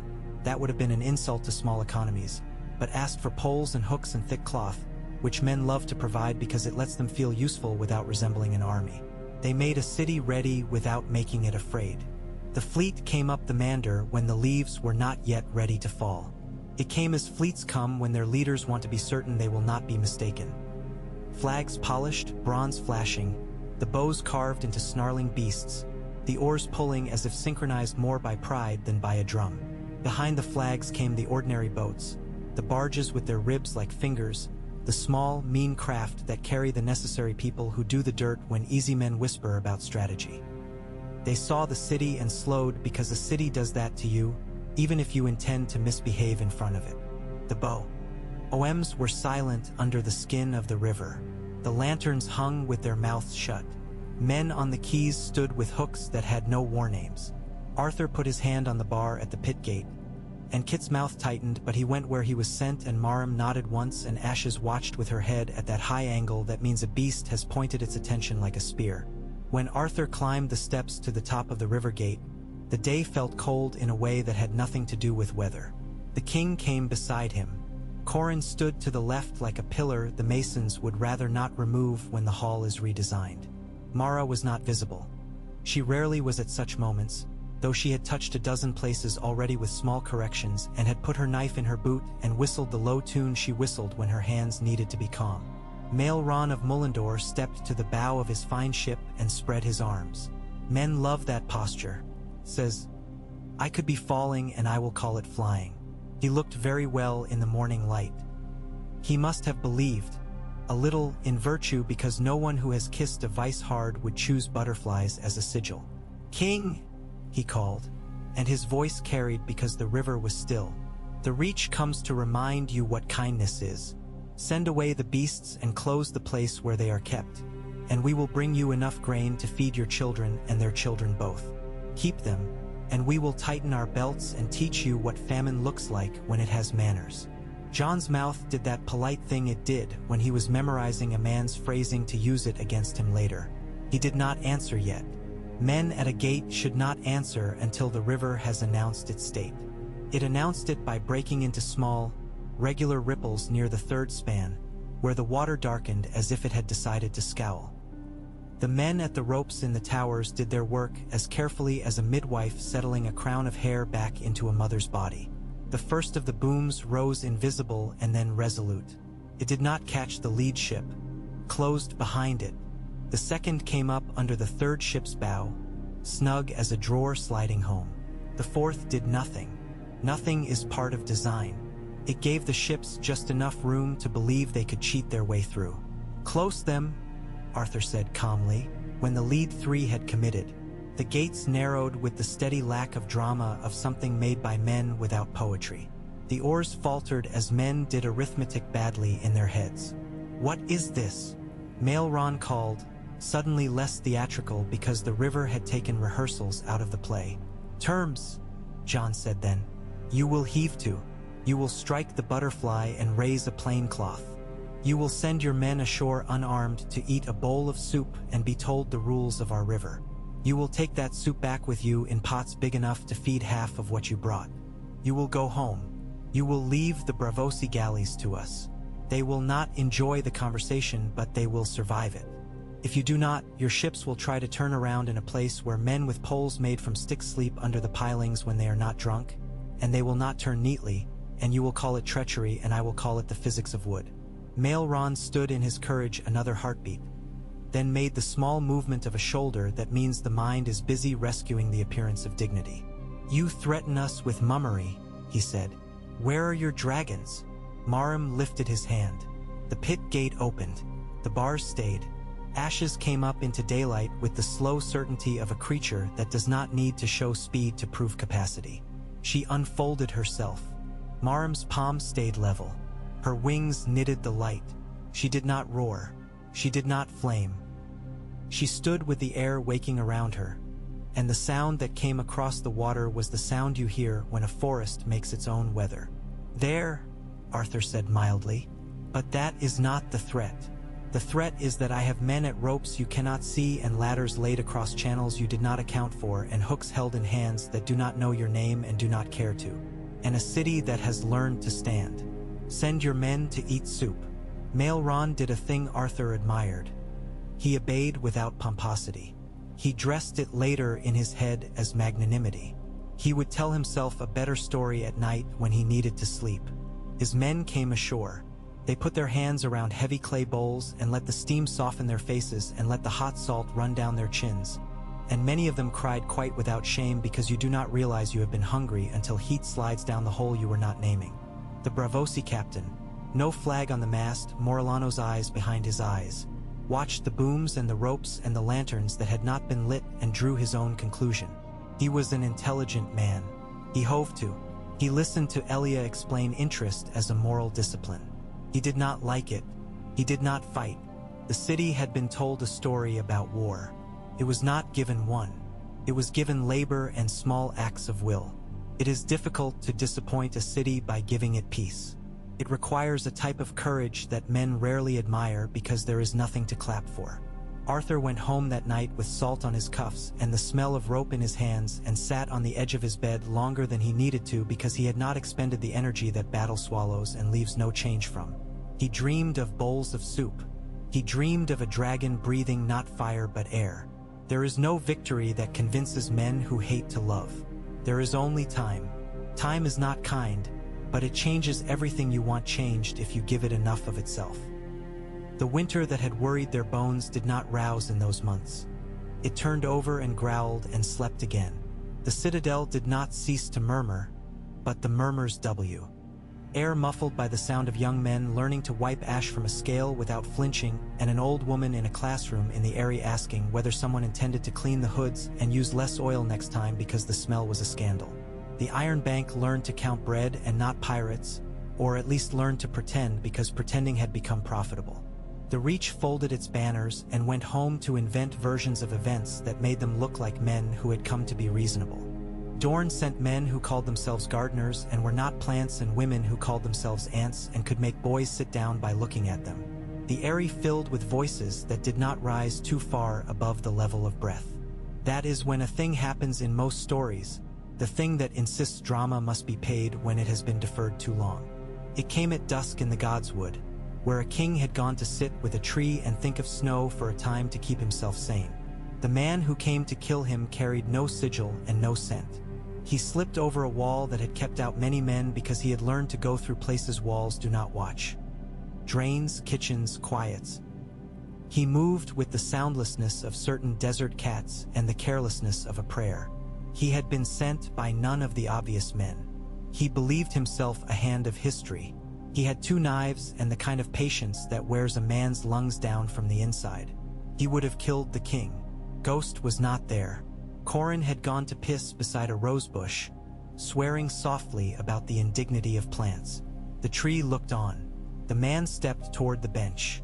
Jon looked up because there is a moment when a room tells you it is no longer your own, even when that room is made of a tree and wind and dirt. And Arthur was there because he had learned a long time ago never to permit a king to be alone with his thoughts in places that welcome knives. He had come without dawn.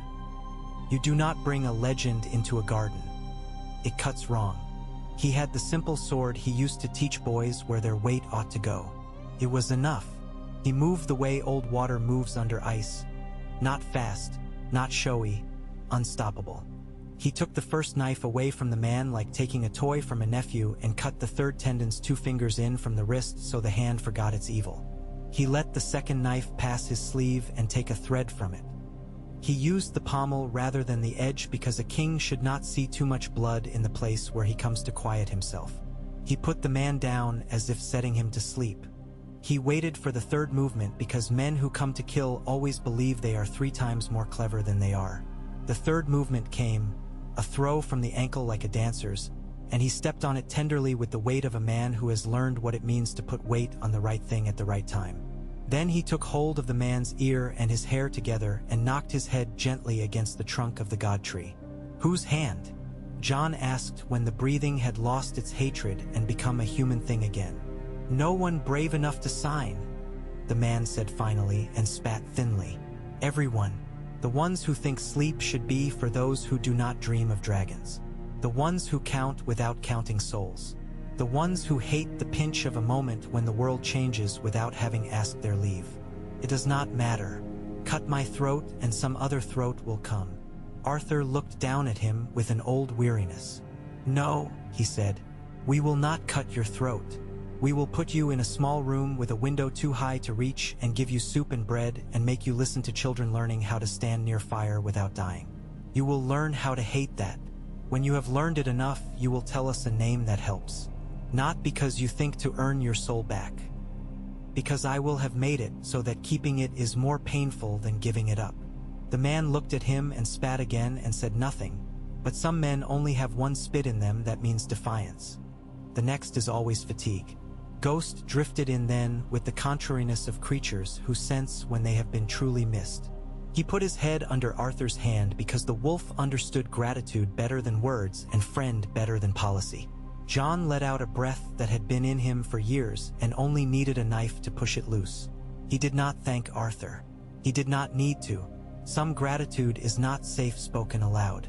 News went out that night, not about the knife in the garden, but about an arrangement the world had not believed could be made. The Citadel sent 4 more men with pale links and 2 women besides, and an oath written now not only on paper but in small works. a room with a high window in Old Town, above the river where the scows lie motionless in summer heat, where 3 boys and a woman who had lost a child were taught the discipline of heat and of care by a man with scars on both hands, while men in gray walked by and pretended to be uninterested and then stopped and then stayed and then asked for the knife to be passed so they could scrape the scale right.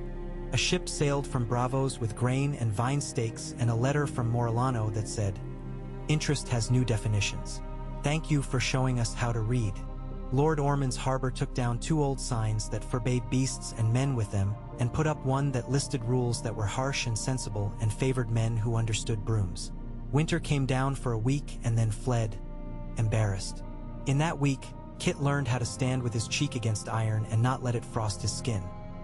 Maram learned to laugh at a type of joke he had believed himself too tired for. Mara learned she could sleep in a chair without waking alone. Corin learned he could teach without shouting. Elia learned that the smell of a granary full at last is a sort of music and that numb. RS can taste of pear when they are ripe. John learned that he could be loved not for what he had survived but for what he had made possible. Arthur learned that very old men can be taught by very young boys which end of a bucket to hold. It was not only quiet. There was a day when a brazier tipped and a girl put her foot in the wrong place and ashes made the sound of a forge when a bellows misleads it.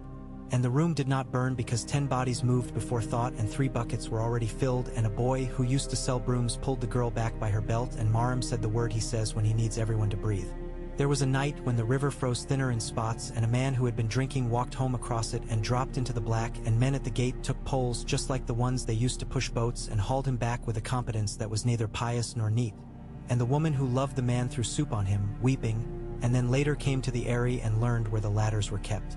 There were knives now and then and papers with time pressed into them, but they were smaller. The city had learned to look up, and when a city does that, conspiracies have to go up with it, and there is less air up there than men believe when they think their words will make their lungs work better than anyone else's.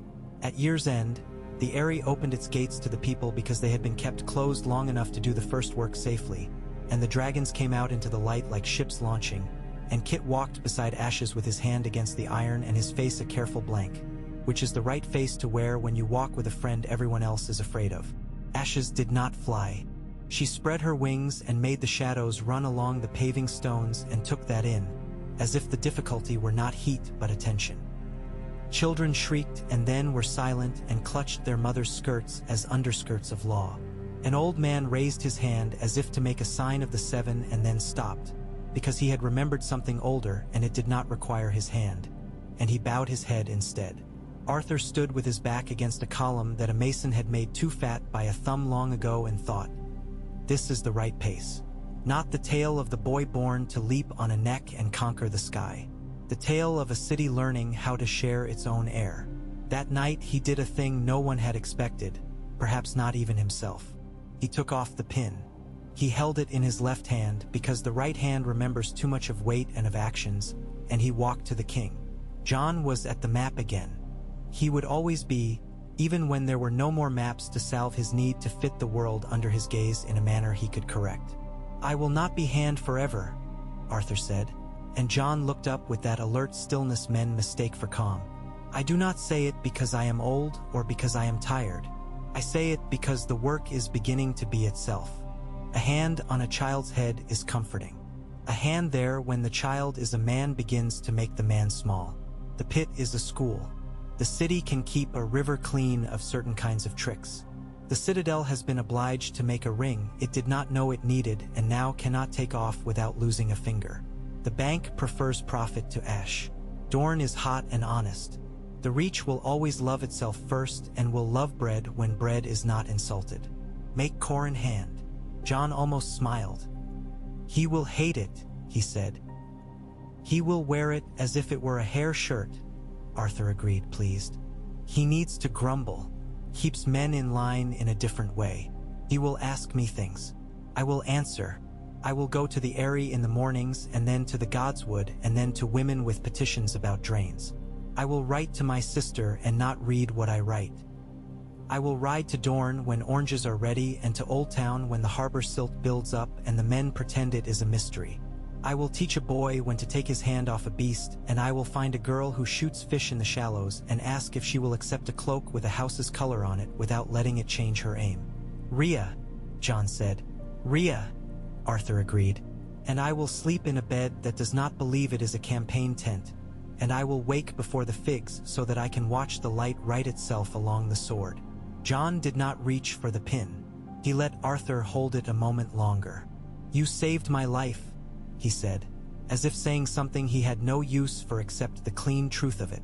I did my work, Arthur said. It is enough. He set the pin on the table between them, not far from the place where the river bends on the map.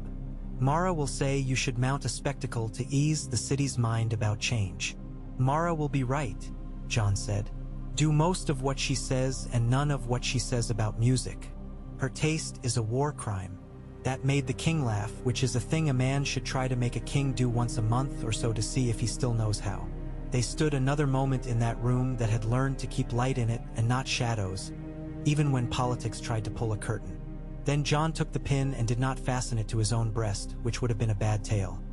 He placed it on the chair where men come to set their weight for the realm to see, and when Corin entered, grumbling gently because someone had told him to come without telling him why, John looked at him, and the old soldier looked back, and Arthur thought, this is how things endure. Not with banging. With amusement. Winter finally came for 3 weeks.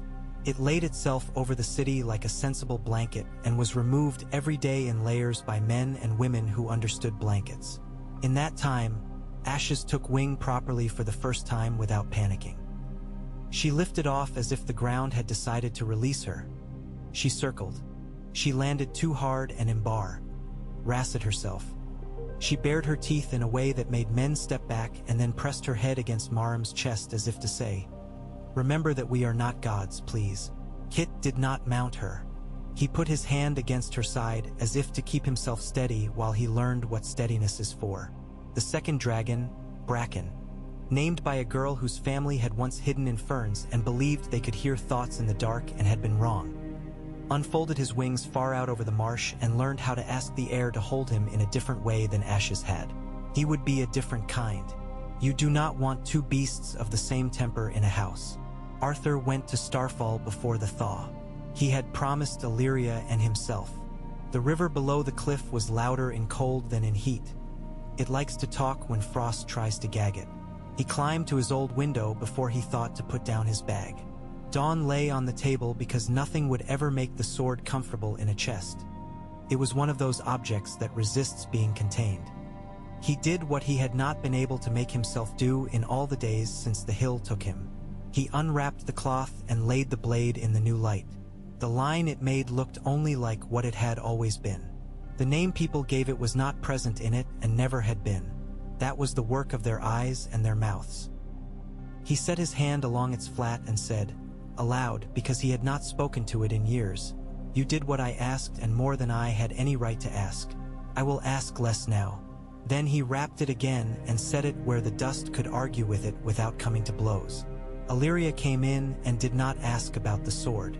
She asked him if he would like pheasant or if that would be too grand for a man who had eaten onion soup with rebels 3 afternoons running. He said pheasant and they laughed, and that laughter was larger than family and the width of the sea between a man and his past. They spoke of the river and of Rhea's parents and of a boy who had learned not to be afraid of his own hands. They did not speak of Ashera. They held her in the space between them like a glass that neither wished to put down nor to drink from in the cold. He rode back with the thaw. He brought a stone from the river that had rolled until its corners were almost gone. He set it on the mantel in his room above the hill, and when men came to ask what trophy that was, he said, a thing that remembers how to be gentle. The city made a joke of it and then kept it as a proverb. The Aerie put 2 baskets of pears under it in the autumn, and men pretended that the stone made them taste better, which was no uglier than any other story men tell to coax themselves toward gratitude. In rare moments when the council did not require his advice and Mara had not found a thing he must squeeze, Arthur went to the pit and sat on one of the benches that had never learned the shape of sitting men properly and watched the animals learn and the people learning with them. He watched Maram age backward. He watched Kit discover the language of his own patience and lens his bright courage into something sustainable. He watched the woman from Old Town, as what she called herself, though the name smelled to him of a nickname, explain to a boy from the Dornish marches how to listen for the phase of a wing in the air with his eyes closed, and he watched that boy try it and then open his eyes and forget to make himself look ordinary, because it is a joy to catch the exact moment when understanding arrives. When the day finally came that the bars came down for an hour, it was not announced with trumpets. It was not even announced with a bell. It happened because Maram said now in the small voice he used for commands that might send a life in a different direction. Ashes did not leave. She stood where the bars had been and tasted the air. Kit stood at his station. Arthur was there because he had learned to be near every doorway for the first time men stepped through it. John came because kings are allowed happiness too. Corin came because it would be a dereliction not to, and because he would be able to tell his grandchildren a story later about something that had felt like the day after a war ended. Mara came and sat with her knife in her boot and pulled on the laces and told herself not to cry because men would never let her hear the end of it, and then cried anyway because there are moments when even despising fools cannot keep a stern woman dry-eyed. Ashes walked forward. She tasted the edge of the space where a boundary had been and had been removed. Some creatures see such edges better than light. She lowered her head and touched the iron on the floor once with the end of her nose. Then she leaned her shoulder into it and made the sound she made when she wanted Maram to scratch a certain place. He did. She half closed her eyes. The boy put his palm to her side. She breathed once very slowly, and the hair on every neck in the room lifted, because breath is always an education when you bother to notice it. Then she walked back into the shadow and made a small circle of herself, the way cats do when they are letting the world see them relearn being small. Arthur did not applaud. He looked at the boy. "Tomorrow," he said, and Kit nodded, because in some matters the only applause that matters is the permission to try again. Years passed. Not many. Enough. They were not simple years, because none are. There were riots, some, when wheat came late and men needed to shout to keep from breaking things they would regret. There were knifings, because there are always men who learn cutting first. There were letters with time. There were boats with barrels. There were dirty boots and clean ones. There were weddings, too, and births, and the slow rediscovery of jokes men had told before a whole generation's throats had been cut by events. There were mornings at starfall when Arthur would put his hand on dawn and decide not to lift it. There were afternoons in the water gardens when Arian would say a thing that sounded like mischief and turned out to be mercy. There were nights in Old Town when Sarella would sit on a roof and watch the harbor gulls pin themselves to the wind and think about becoming old. There was work. Work is the thing that ends stories beautifully when a man lets it. One more battle attempted to right itself and failed to become a battle. This time it was in the sky. A lord from the Vale with more money than memory decided a dragon should test itself over the bloody gate to see if the old songs could be improved. He bribed a keeper with half-promises. He hired men to make a platform where a man could stand and pretend he too would take flight. He wrote letters to the poets to come and stand below and put words ready in their throats. Arthur heard of it from Mara because of course Mara heard it from someone who liked to talk in kitchens, and he sent no soldiers. He sent one letter. It said, "Bring the platform to the Eyrie if you must. We will nail it up where men can see it. Then we will remove it at dusk." The poets came because poets will. Men laughed at their shoes. The lord from the Vale came because he had told his wife he would be famous. Arthur put him on the platform and made him stand for an hour while Ashes walked in circles with the dignity of a creature deciding whether to continue granting a world its leniency. The lord sweated through his cloth of silver. He went home. The poets wrote poems about soup. No one remembered his name. Sometimes, in the evenings, Arthur would go to the Godswood and sit on the bench where someone had once meant to knife a king. He would not think. He would let the tree think around him, the way old things can think for you if you stop complaining long enough. Ghost would come and put his head where hands could reach him. In winter, the wolf's breath would make clouds, and Arthur would count them and not put a number to the counting.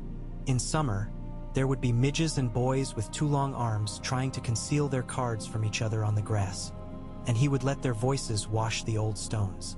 The garden had become a place where knives had learned to be bored. That was the best defense it could have. On a morning very like the first one, when the raven had arrived with the seal of the king's will, Arthur woke in his room on the hill and did not immediately remember his age. The body will give you this grace if you nurse it with work and bread and small mercies. The gulls wrote their little rude thanks to the wind along the bluff. The river took its time. He did not move Dawn from the table. He did not touch the pin where it hung on the nail by the window like a particularly disciplined beetle. He stood there and did the hardest easy thing. He let himself be content. Down in the yard, boys were making the sound boys make when they believe they are very strong and want the stones to admit it. In the pit, Marum would be spitting into his palm for luck in the vulgar manner that had turned out not to offend any gods worth having. In Dorne, the oranges would be moving toward sweetness without consulting the likes of men.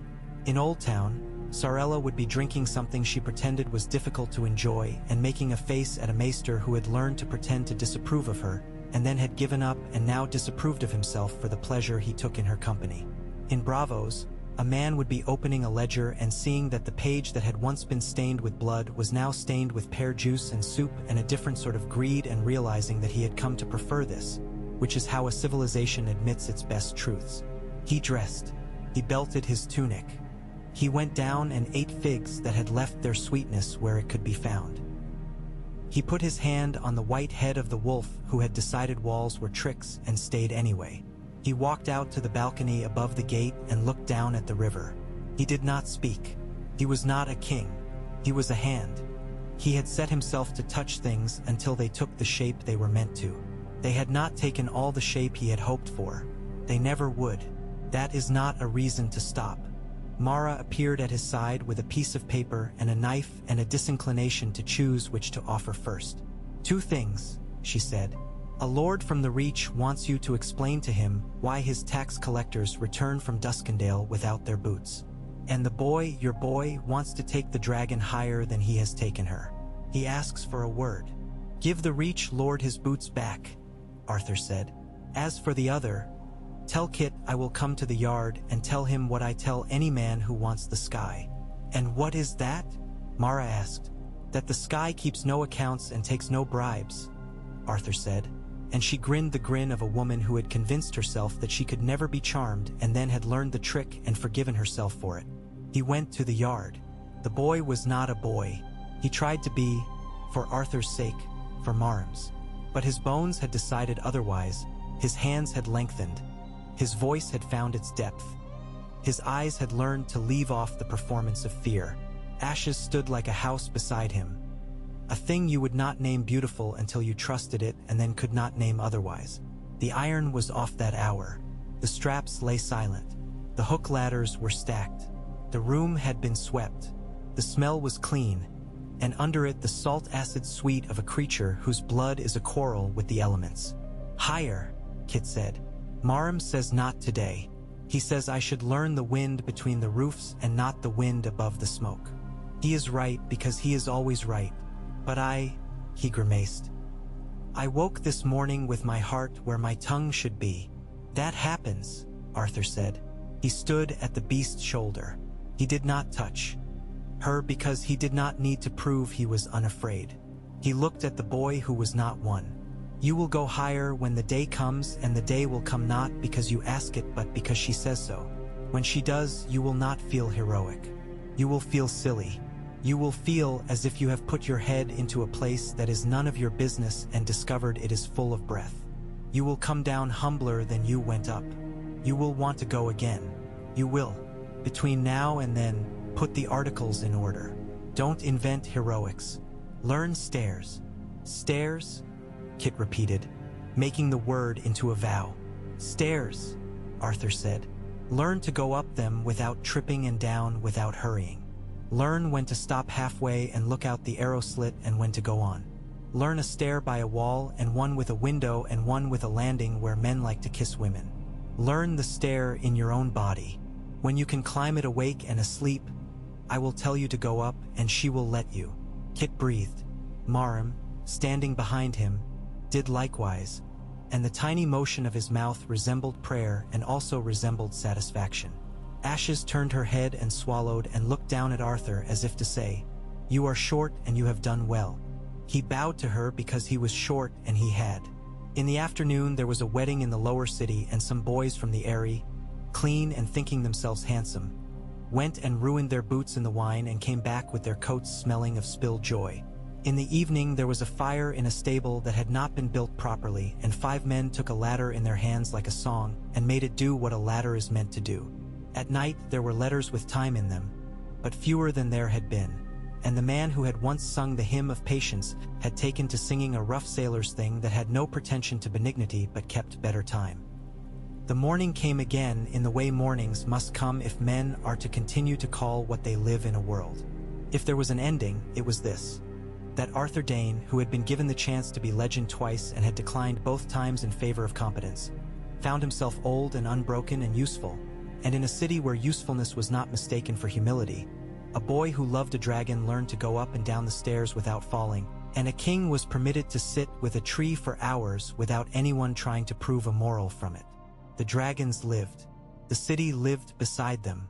Men with books learned to love ropes and buckets. Men with ropes learned to love books that told them how not to die. The river gates opened every morning and closed only against foolishness. The Iron Bank learned a new sort of greed. The Citadel learned an old sort of decency. Dorne kept its oranges and its wit, and sent both when they were needed. On the last night of the year, when men like to pretend they can draw a line as neat as a hinge and make the world step over it into something else, Arthur walked the parapet of the hill and looked toward the sea and let the cold take his face. He felt dawn behind him in the room and did not need it. He felt the pin on the nail and did not need it. He felt the weight that had been his for a time and would be others in turn, and did not grudge it the love he had given it. Below him, the city made the sound cities make when they have just enough to hope for and just enough to fear that they will be exiled from it if they misbehave. A white shape moved at the gods' wood like a ghost that had decided ghosts were too silly a thing for it to be. The king laid a hand on it and leaned. A flame went up at the eyrie and went out, exactly as it should. A practice no one cheered for because practice is more important than applause. In Old Town, a gull fell off the high tower's ledge and recovered and pretended that had been the plan. In Dorne, someone turned a fruit and decided it could be picked, and someone else said not yet, and there was laughter because both were right. In Bravos, a man with numbers on his mind wrote a letter that smelled faintly of soup. Arthur watched the dark become simpler than it had been and then complicated itself again around the edge of the world where the first pale line appeared. The old line, the line he had woken to all his life, the one he trusted when men's lines had run crooked. He did not lift the blade. He did not test his thumb. He let the light come. He let it find the hill and the river and the beak of a gull and the hair of a boy and the curve of a dragon's wing and the hard face of a city and the softer one hidden inside it. He stood where he had chosen to stand, in a time of beasts and of books, and he looked at what those two had made together when someone patient enough had set his hand between them. And the morning, which does not wait, went on coming.